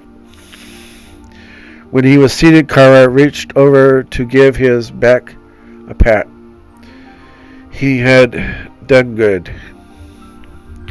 Cole's breath was shakily taking in everything. A weepy smile reappeared on his face. The more it sunk in just how much he was cared for. He leaned against your side, pulling at the tablecloth and burying his face into your shoulder.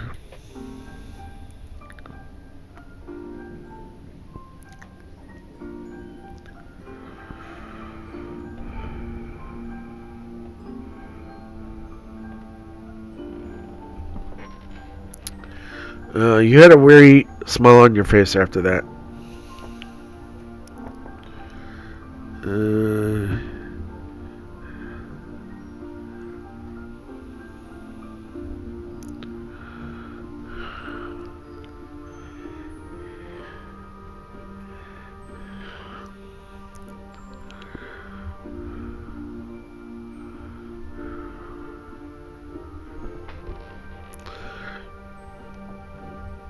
And you brush Cove's hair back smoothly.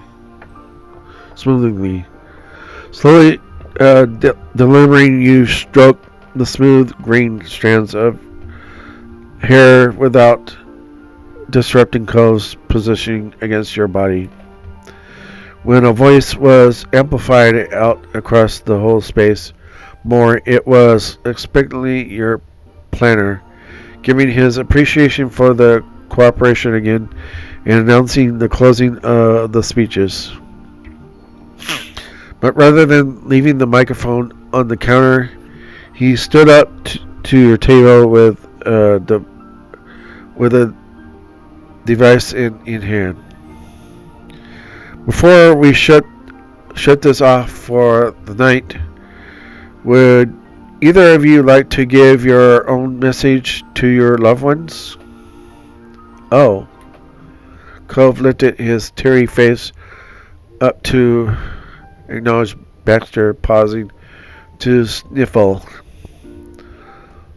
I'll do it.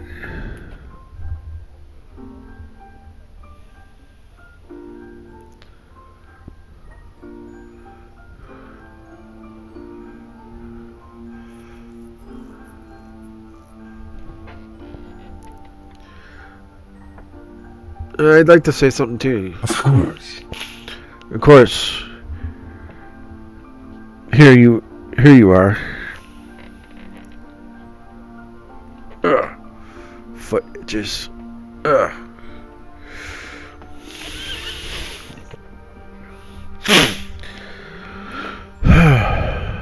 Cove used one hand to scrub his eyes and the other to accept the mic. Drawing it in close, too close, his murmur cracked uncomfortably loud, and Cove's arm sprung out straight, instinctively to get the noisemaker away from him. He winced before much more casually lifting the mic towards his face. He cradled it above his hands, and his gaze dropped to the ground. Thanks. Thanks, everybody. Really, seriously. His eyes closed completely as he paused to a bit bite his lips. So glad to be here, and all those things you said were. There was a crackling string to Cove's voice that wasn't caused by a technical error. He was choking up. Each word had to be pushed out with dedicated effort.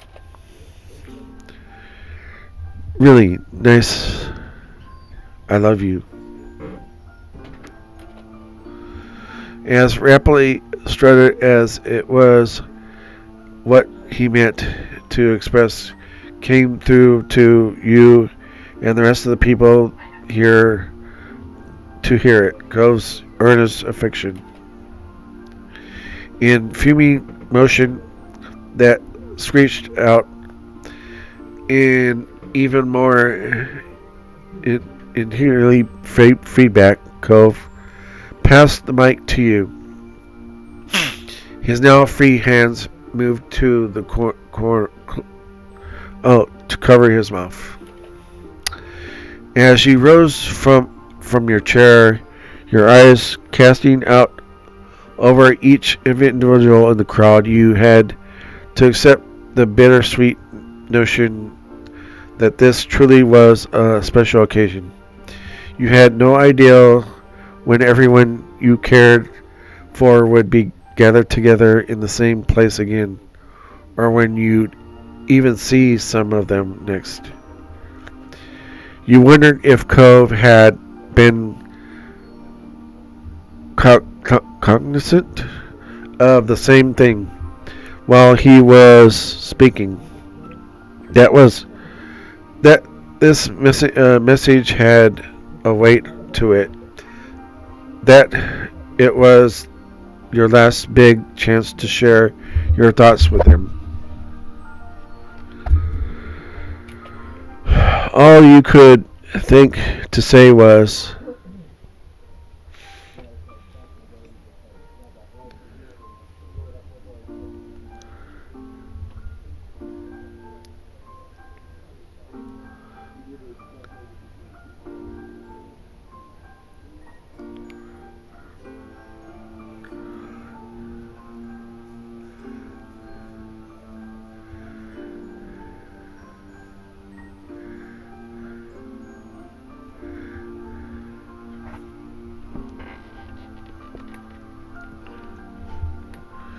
I'm going to go with the first one.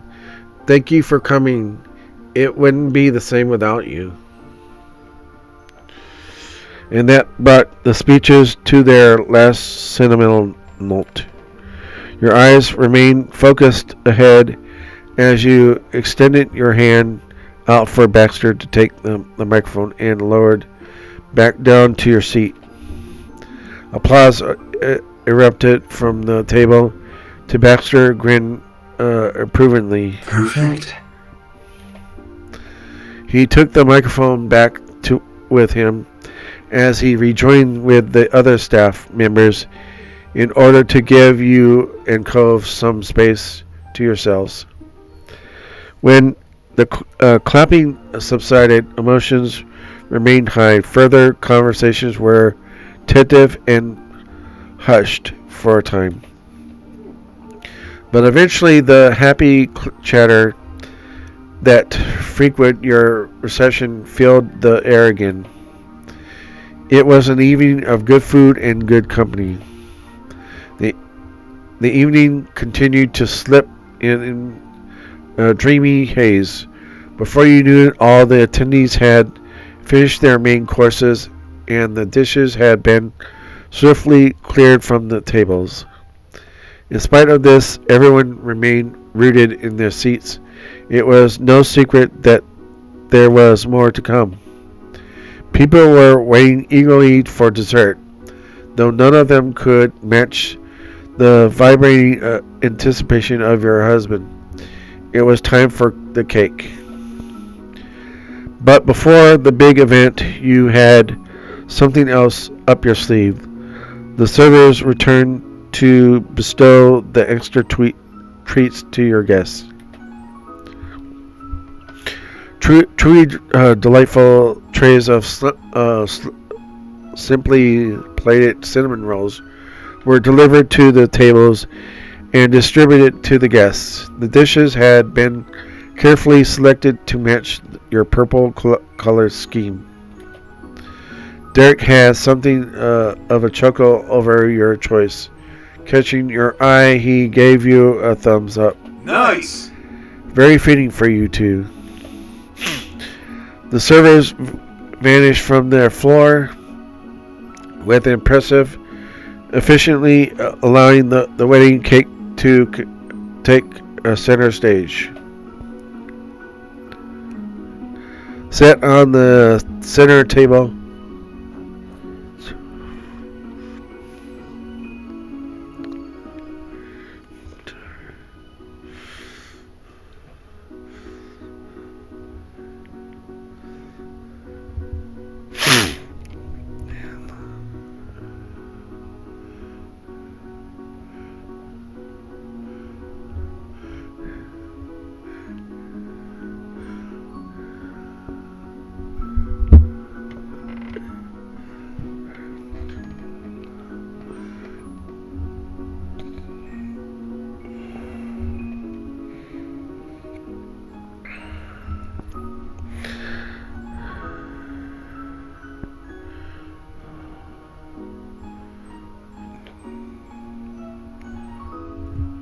set on the counter table was your fully realized creation of four-tiered floral style rainbow masterpiece. You are pleased to see that your guests were smitten with it as you and Cove were. Cliff went out a low whistle of admiration. What a cake! And the little details are beautifully done. Liz nodded approvingly. Oh yes, that's how you do it. Miranda cheered, and her eyes sparkling with delight. A rainbow. You gazed at the nearly cut cake with pride as you set down the knife. Cove beamed. It was a lovely moment. Now you couldn't wait to share the wonderful cake with your guest. Cove let a thrilled squeak as he picked up the provided fork. Each aspect of it had been painstakingly planned to suit the occasion as well as your tastes. Now at last it was finally there for the eating. Okay.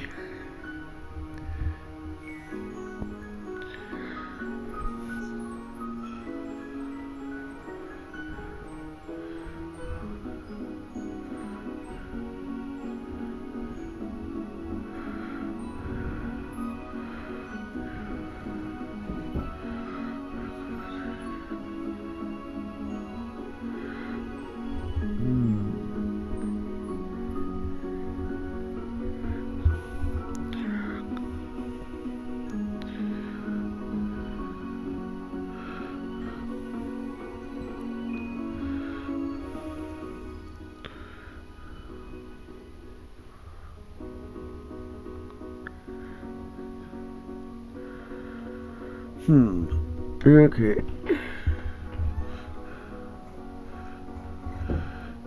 You would have a taste, but you weren't. But we're mostly happy for Clove. Yeah, we'll go with that.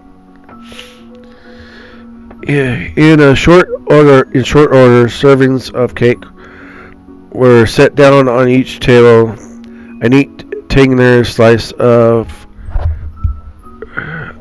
in front of every guest. As the crowd dug in, along came the discussion on the dessert. Thank you, Chippy, for doing the right thing and having chocolate in this cake. Dick was less blunt, but equally appreciative of your choice, rubbing his hands together with eagerness as his slice was set down in front of him. You can never go wrong with a chocolate cake. It honestly is the best option. Cove stopped shoveling ganache into his mouth long enough to give his own praises. You know, I've had a lot of chocolatey cakes over the years, but none of them have even compared to this one. It's actually amazing. You admired the cake before selecting a choice piece with your fork, waiting to get to the most from the experience. You closed your eyes as you let the cake melt on your tongue, relishing each bite to the full. After a few savoring tastes, you were completely satisfied. The rest of your cake was passed into your husband, who was more than willing to take it off your hands. By the time the meal was officially over, Cove had not only devoured 3 full-size slices of cake, but he'd double-checked with Baxter about what would happen to any leftovers. Baxter had needed to reassure him that any remaining selections of the cake would be wrapped up to go home with the two of you. It was pleasant to sit back and relax for a while, giving your feet time to recuperate from the long day, but the lull did not last for long. Newly fueled by cake, the party was beginning to start again. The celebration was able to continue in earnest. Derek, Lee, Terry, and Miranda got to the dance floor going. They took turns pulling silly moves and cheering each other on. Liz sung along to all the songs. She knew whenever an old favorite from your life growing up together came on. Your 4 parents made their table base camp and circled between catching up with other family in town and rejoining with one another. They spent much of the time trading sentimental stories about when their babies were just babies. Cole's one uncle showed off his classic magic tricks to celebrate the day. Your husband was far more enthusiastic about the stunts as 23-year-old adult than he was as an 8-year-old child. During the entire time, more casual photos were snapped of the best and the funniest moments. One was when Miranda got Terry to hold up her dress so she could do a handstand. You couldn't wait to see them fully developed.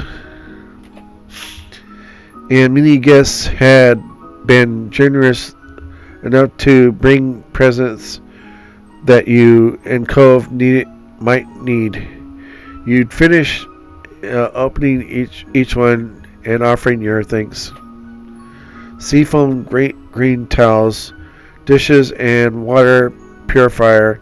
Framed picture of the sea with the words "Life's a beach" were just some of your takeaways from the day. The most common gift, however, was the safe bet of simply giving cash. You never seen so many $20 bills in one place. Your families had a sense of humor. Of course, the relationship that had begun with someone offering money would reach its head with that repeating. Your husband caught a glimpse of the silent amusement in your face, his mouth curved into as a smirk. He watched you.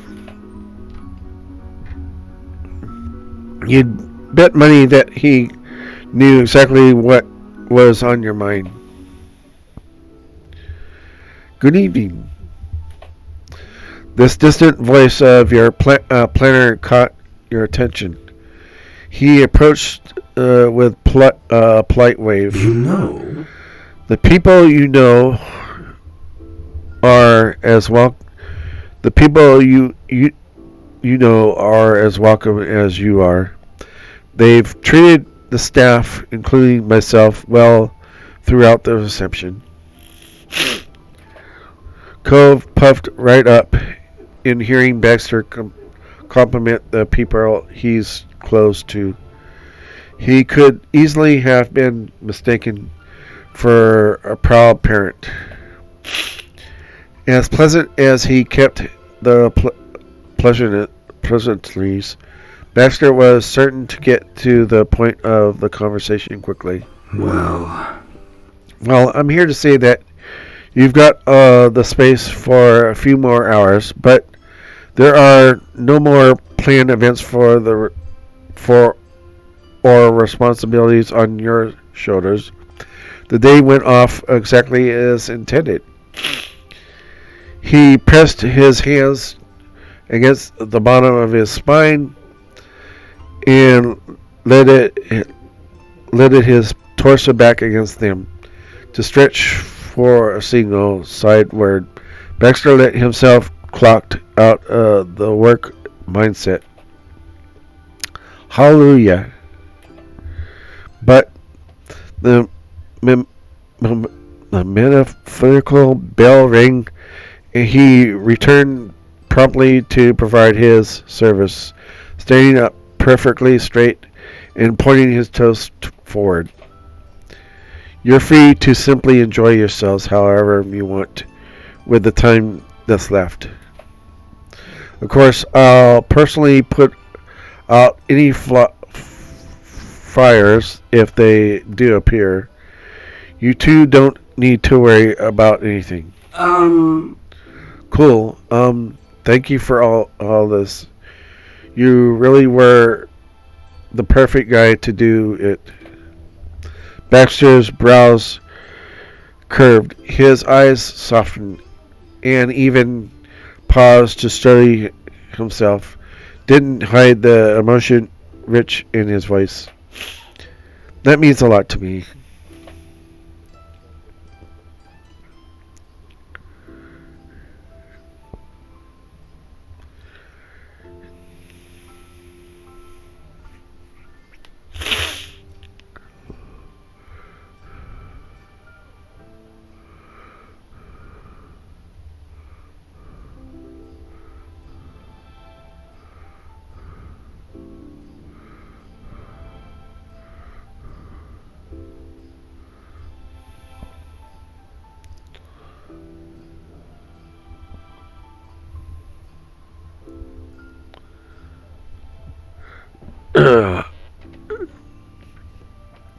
Cove is right. You did fantastic.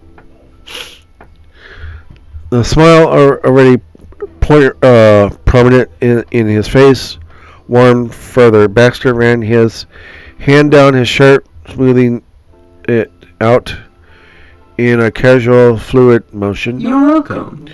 You're very welcome. It's been a joy working with you two, truly. The mood was light all around until the feeling really hit Cove. He shifted in place uncomfortably, not knowing how to proceed from the point that was reached. So, does this mean we're friends? Oh. He blinked rapidly as his mouth closed tight long before his full thought. Baxter always needed a second to recover on the real occasion that something knocked him off his game. It's... Well, that's your call, I'd say. Despite prompting to talk, Cove couldn't put together an answer.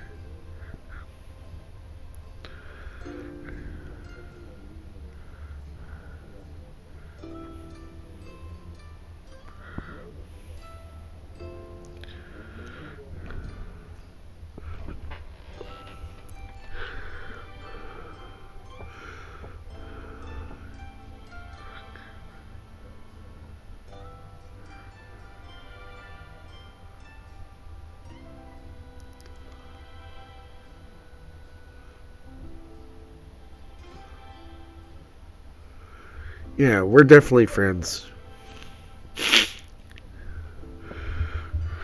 The two eyes from the two very different men set on you, though, eventually moving to look at one another. Smiles returned to both their features, as Baxter would say. It was settled. Suddenly, the friendship opened his arms out to both of you for a hug.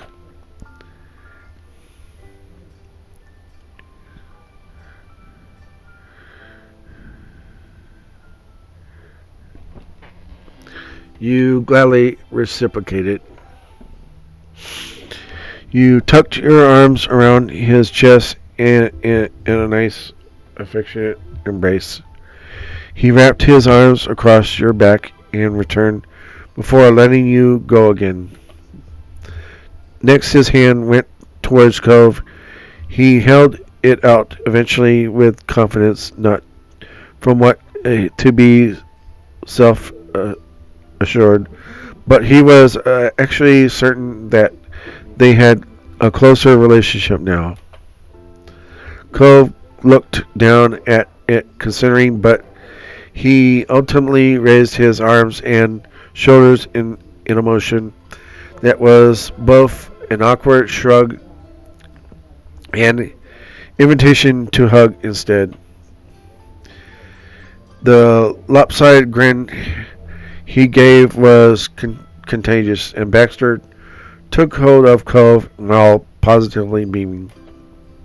Baxter was only tall enough to bring his chin to Cove's shoulder, but he rested it there comfortably. Cove chuckled in abusement. It took a long time, but he had been won over to Baxter's side.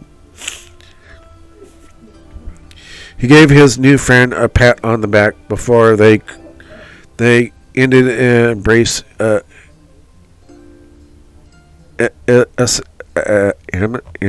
amicably. I hope you enjoy your post wedding bliss as long as you can, but when life settles back down to normal, we should have dinner. I know some good places. I guess. That'd be nice. I guess we'll call you. Yeah, and in case it'll be your treat. See you then. Perfect. And congratulations on your lovely day. He then quite literally bowed out, tipping one foot back, inkily forward. He kept his head lifted up with that curled grin you'd become so used to, featured prominently on his face. Baxter left the two of you there, disappearing into the crowd of figures all in black to help keep the event running as smoothly as possible.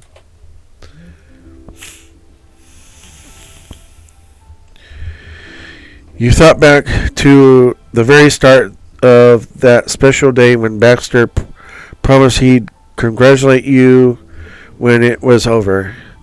That gave his parting words an extra sense of finality.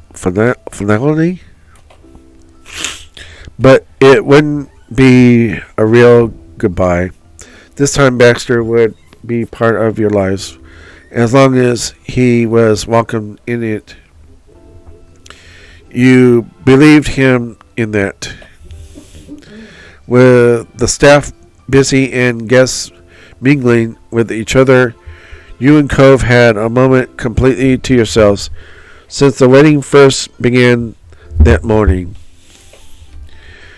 You knew for certain that you could relax when you caught Cove pulling into a big stretch.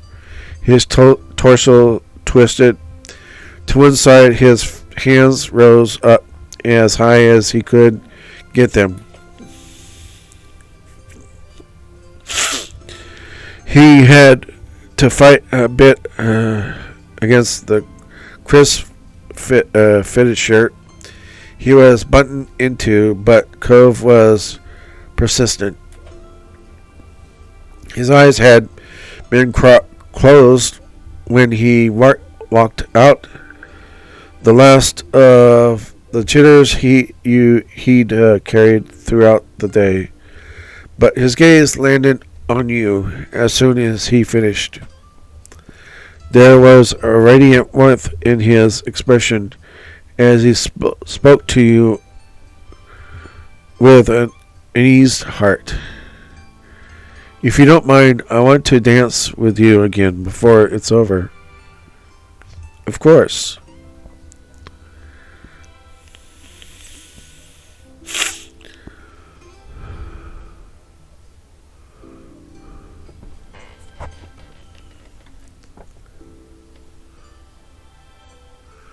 Of course, Cove. He smiled openly and welcomely. It was more inviting than his direct words had been, as he had in the past, and as you were certain he'd do it in the future. Cove lifted his hand for you to take. You accepted then, as you always would. You and your husband slipped away from the main city area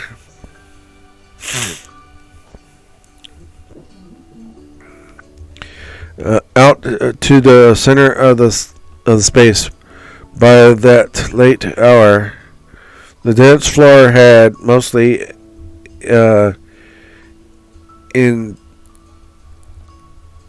emptied.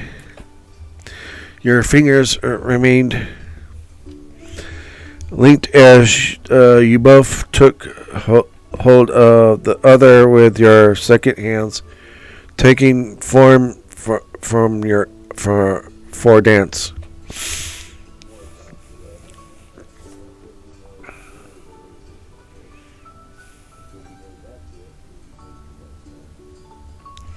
Cole brought his chest near enough to brush against yours and rested his cheek on the edge of your forehead. He was careful not to mess up your hair. Slowly clanging music drifted through the air. It enveloped you, and you kept out the buzz of distant conversations still happening. You began to sway to the sound, cozy and content. It felt as though you and he were in your own world. So, Well, Mr. Prince Holden, congratulations on your successful wedding.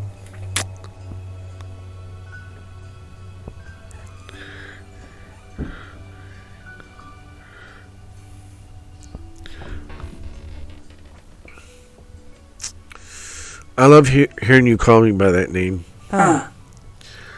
Oh, I'm glad. I love being able to call you by it. And if you're wondering, my plan is to be the last person who gets to congratulate you tonight. He wrinkled his wiggly eyebrows, being initially silly.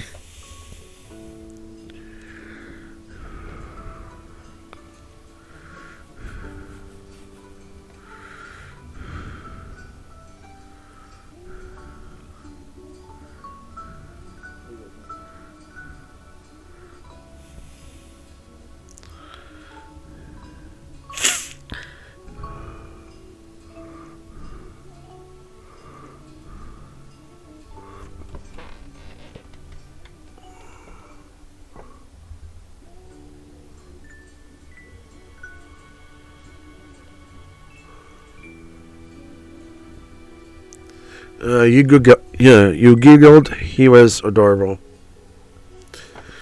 He sighed softly, and his shoulders lowered comfortably, but Cove suddenly perked back to attention when something struck him.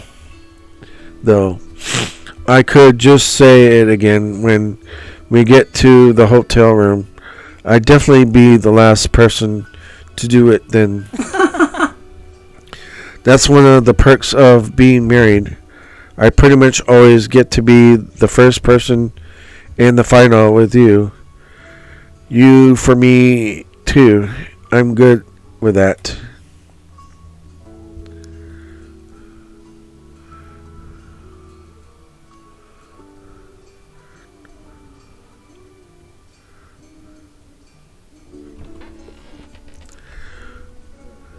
There's no one else I'd want to be my first and last for everything. Thank you. In glistening eyes, you could see how treasured you really were. Cole whispered heartfelt words. see you tomorrow. Oh, and I also get to say this for sure. See you tomorrow, Chippy. And I'll see you tomorrow, too. Cole pressed himself into even more snugly and letting out a tiny thrilled squeak.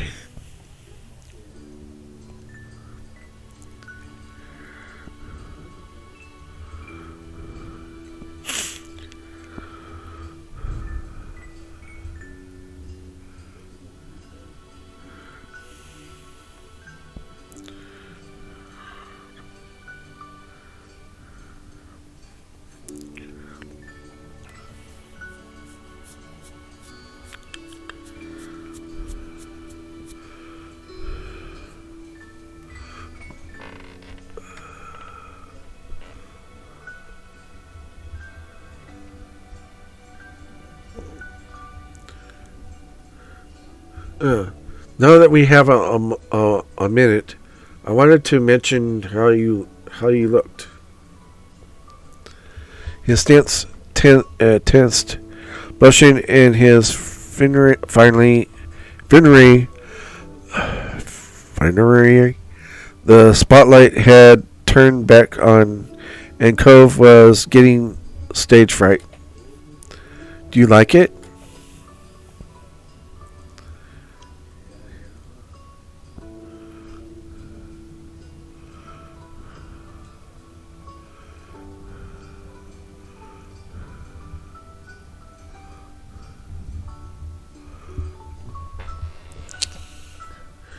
I was tearing up over how gorgeous it is. It's perfect. I'm so glad. That's great. I'm really glad you think so. You could tell from his blush that he had ultimately enjoyed your attention. His posture relaxed, and he seemed more confident in his clothes again. I like yours too. It's just so gorgeous. It's gonna make me cry again. Thank you.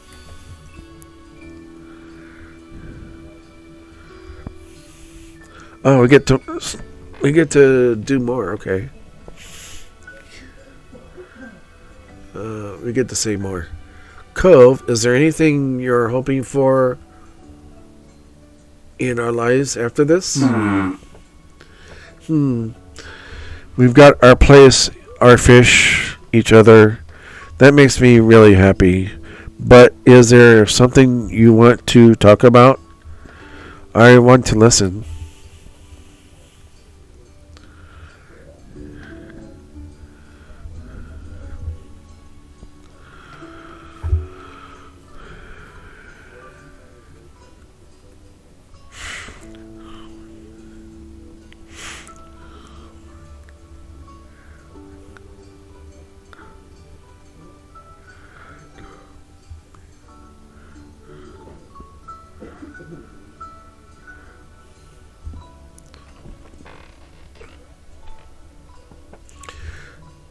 Okay, I'm going to go with this one.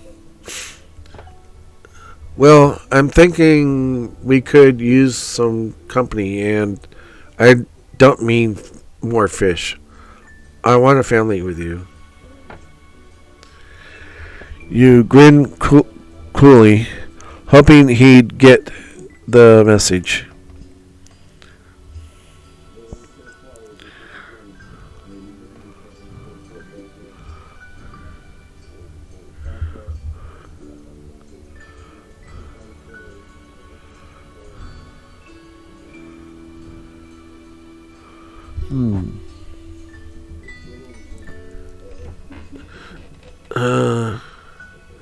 I want to use a surrogate and to adopt children. For a second, he completely stalled. You winced as him potentially fainting because a real possibility once more. Instead of falling, he spoke. Okay. The word was so quiet. You needed to hear him so much. You instinctively pulled closer to him. You regretted that choice immediately after because he reaffirmed himself in a shout. Right? We can get babies. Oh, right now? I mean, unless you want to do it right now. Okay. All right. Slow down. We'll get there. Cove was panicking, bouncing up and down on his feet, enough to shake both of your bodies. You knew his heart was in the right place, though it filled you with joy. let's at least wait until the wedding is over. He painted out an unseen breath, but clammed enough to stall himself. Yeah. Good idea. Thanks, Chippy.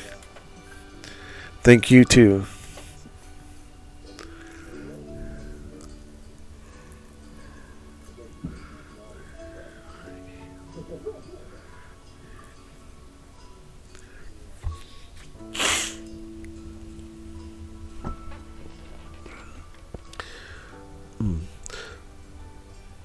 Okay, yeah. So, did you notice that I'm wearing an anklet? He let out a genuine gasp. No. Seriously? Are you serious? I had no idea you were wearing one. With an initial shock wearing off, Cove shamelessly cranked his neck to try getting a peek at it. You could only laugh at the reaction. Honestly, I thought you'd have checked for that. Well... Cove dropped his face completely, suddenly feeling bashful. You do look really great in that outfit, but mostly I've just wanted to see your face. I haven't been able to focus on much else. Sorry. It's okay, Cove. It's alright. I know, we get it. That's so sweet. You were swooning. Cove still had a knack for the unexpected compliment.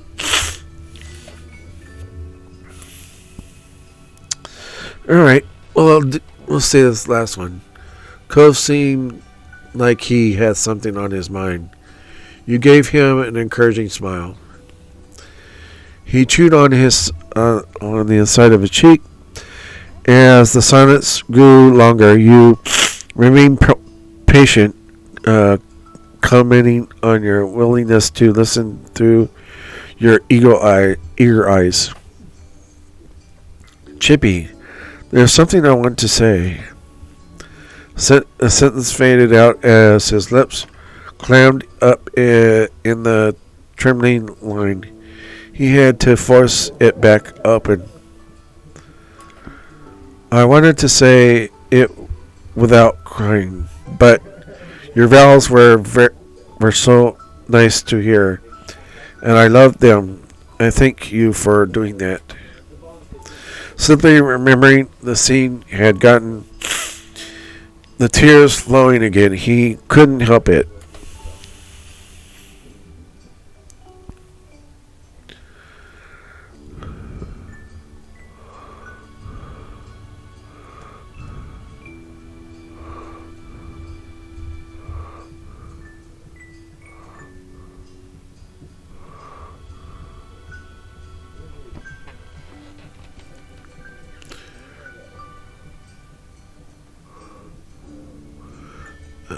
I'm gonna go with the third one.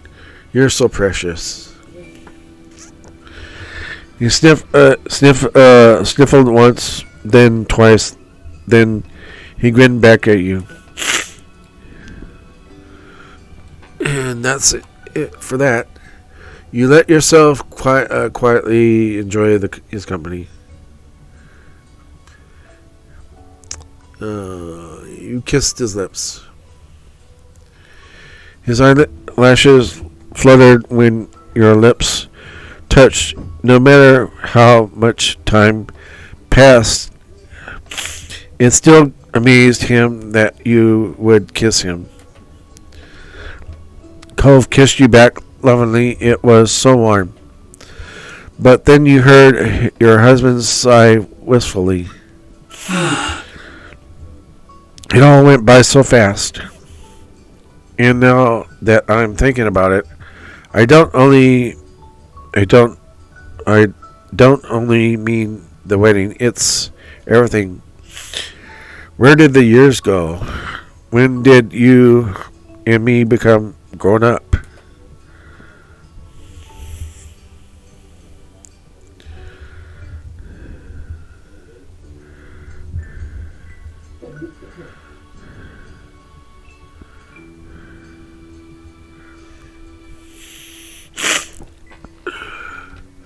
I'm going to go with this one. I think it happened a long time ago. We just didn't notice. Maybe you're right. Though, his spirits carefully rose again as he spoke more lightly. I feel pretty good about getting older, but being a kid anymore, because I am doing it with you. Before we could only pretend to play adult, and I was bad at it.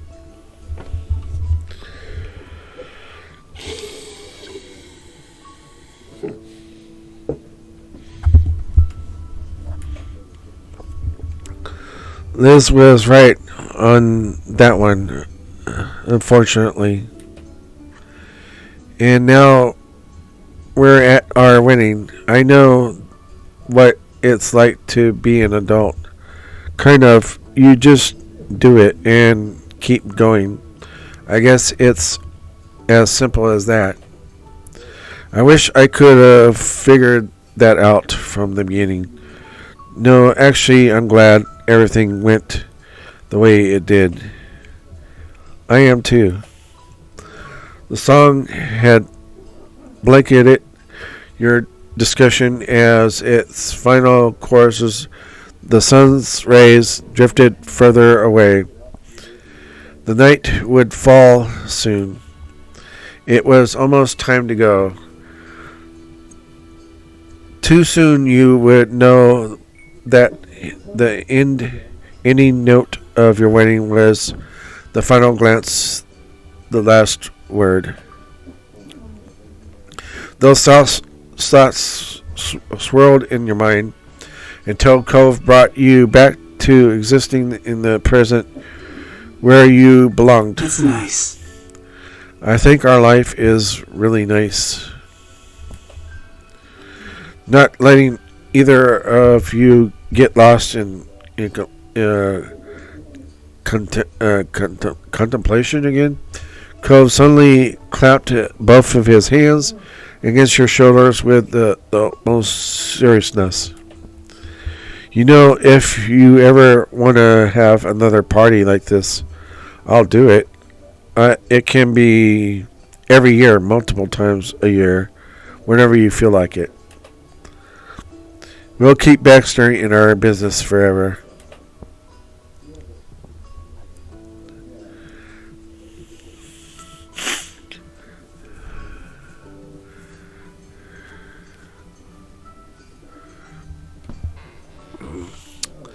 I love you so much. I love you, Cove, so much. I'm gonna be right back. I gotta use the restroom, bathroom.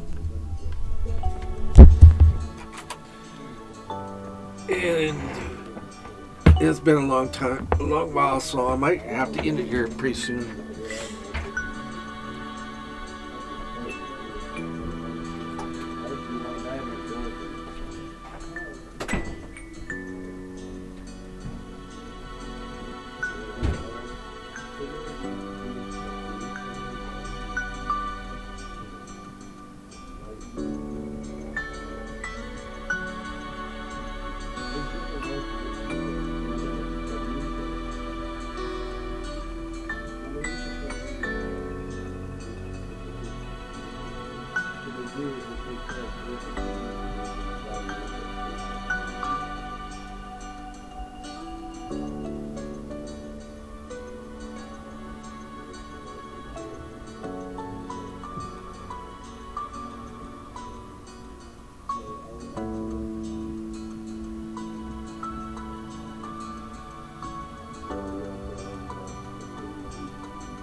Alright, I'm back. Tiny, delicate water drops pulled the corner of his eyes. Cove let his hands travel from his shoulders up to touch your face. He cradled you tenderly, never wanting to let go. What did I do to get to be with someone who's there for me? Someone who honestly cares about me? Well, I don't need an answer, really. I'm just grateful. I love you. I love you too, Chippy. Always.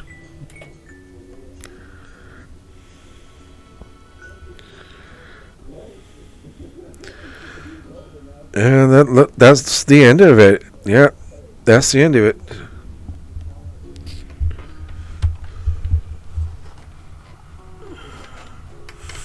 So, I guess I don't have to end it anywhere. That's just the end of it. Alright. Thanks again for watching on my YouTube channel. Don't forget to click the like button and the subscribe button. It's been a long recording day today, that's for sure. It's been a long reception. And don't forget, like I said, don't forget to click the subscribe button for those of you who haven't done so already. Also, I would really appreciate it if you could go check out my Patreon account and become a Patreon contributor. It would mean so much to me and the community of charities that really need the money. You would be doing a good thing by helping those who need the funds for those charities. It's good karma, and like I said, I don't see a penny of it. It just goes directly to charity. The money goes in there, goes directly to charity. And you can find the link to my Patreon within the description area just below the video. So I think the next time I will be, when I come back to record, I'll be going back to Camp Buddy to finish up, to continue parts of the Natsume route. Because we really stopped right in the middle of the beach part. So we have a lot more to go on that. Also, we're still waiting for the Scoutmaster season full game to come out. We did recently, a while back, did the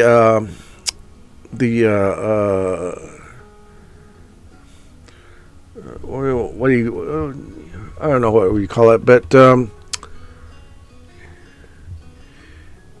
it was an actual a new an updated version of the I don't know what you would call it, but you know what I'm talking about. And I'm surprised that I got over 1,000 likes on that, or not 1,000 likes, but 1,000 views. I think it was like 1,700 views on that, something like that. Anyway, it got a lot of views. I can see why, because a lot of people, a lot of you out there are probably looking forward to seeing it.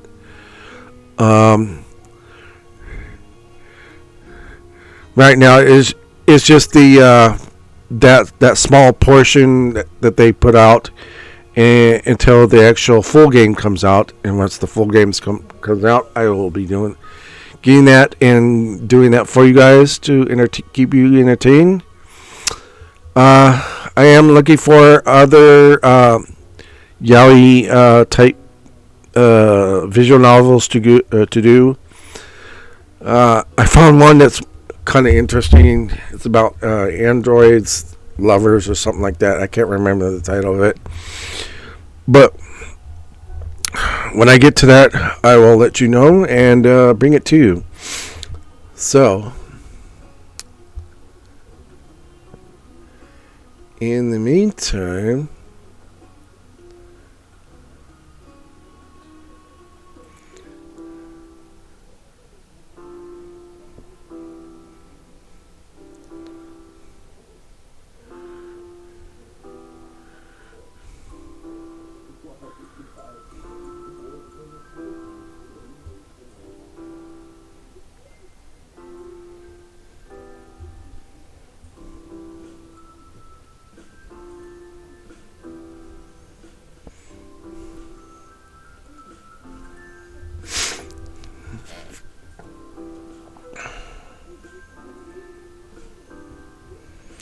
oh, okay. I don't know what happened, but I guess it went to this. I guess I'm gonna have to go ahead and save it right here. I don't know how it got skipped or whatever. Wait a minute. Wait a minute. Shoot.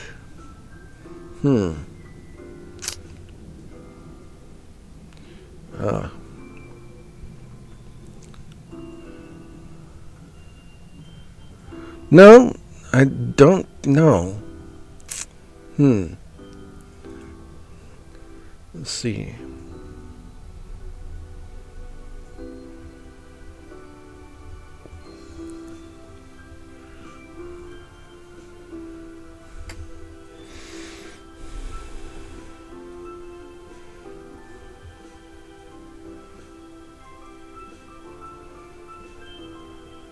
Okay, yeah. Yeah. You're right. Okay.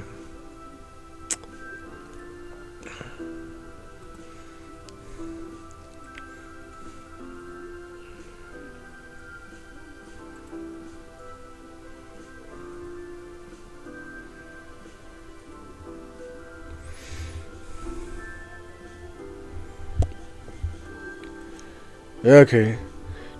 Yeah, I don't know what happened, but it's the same thing anyway.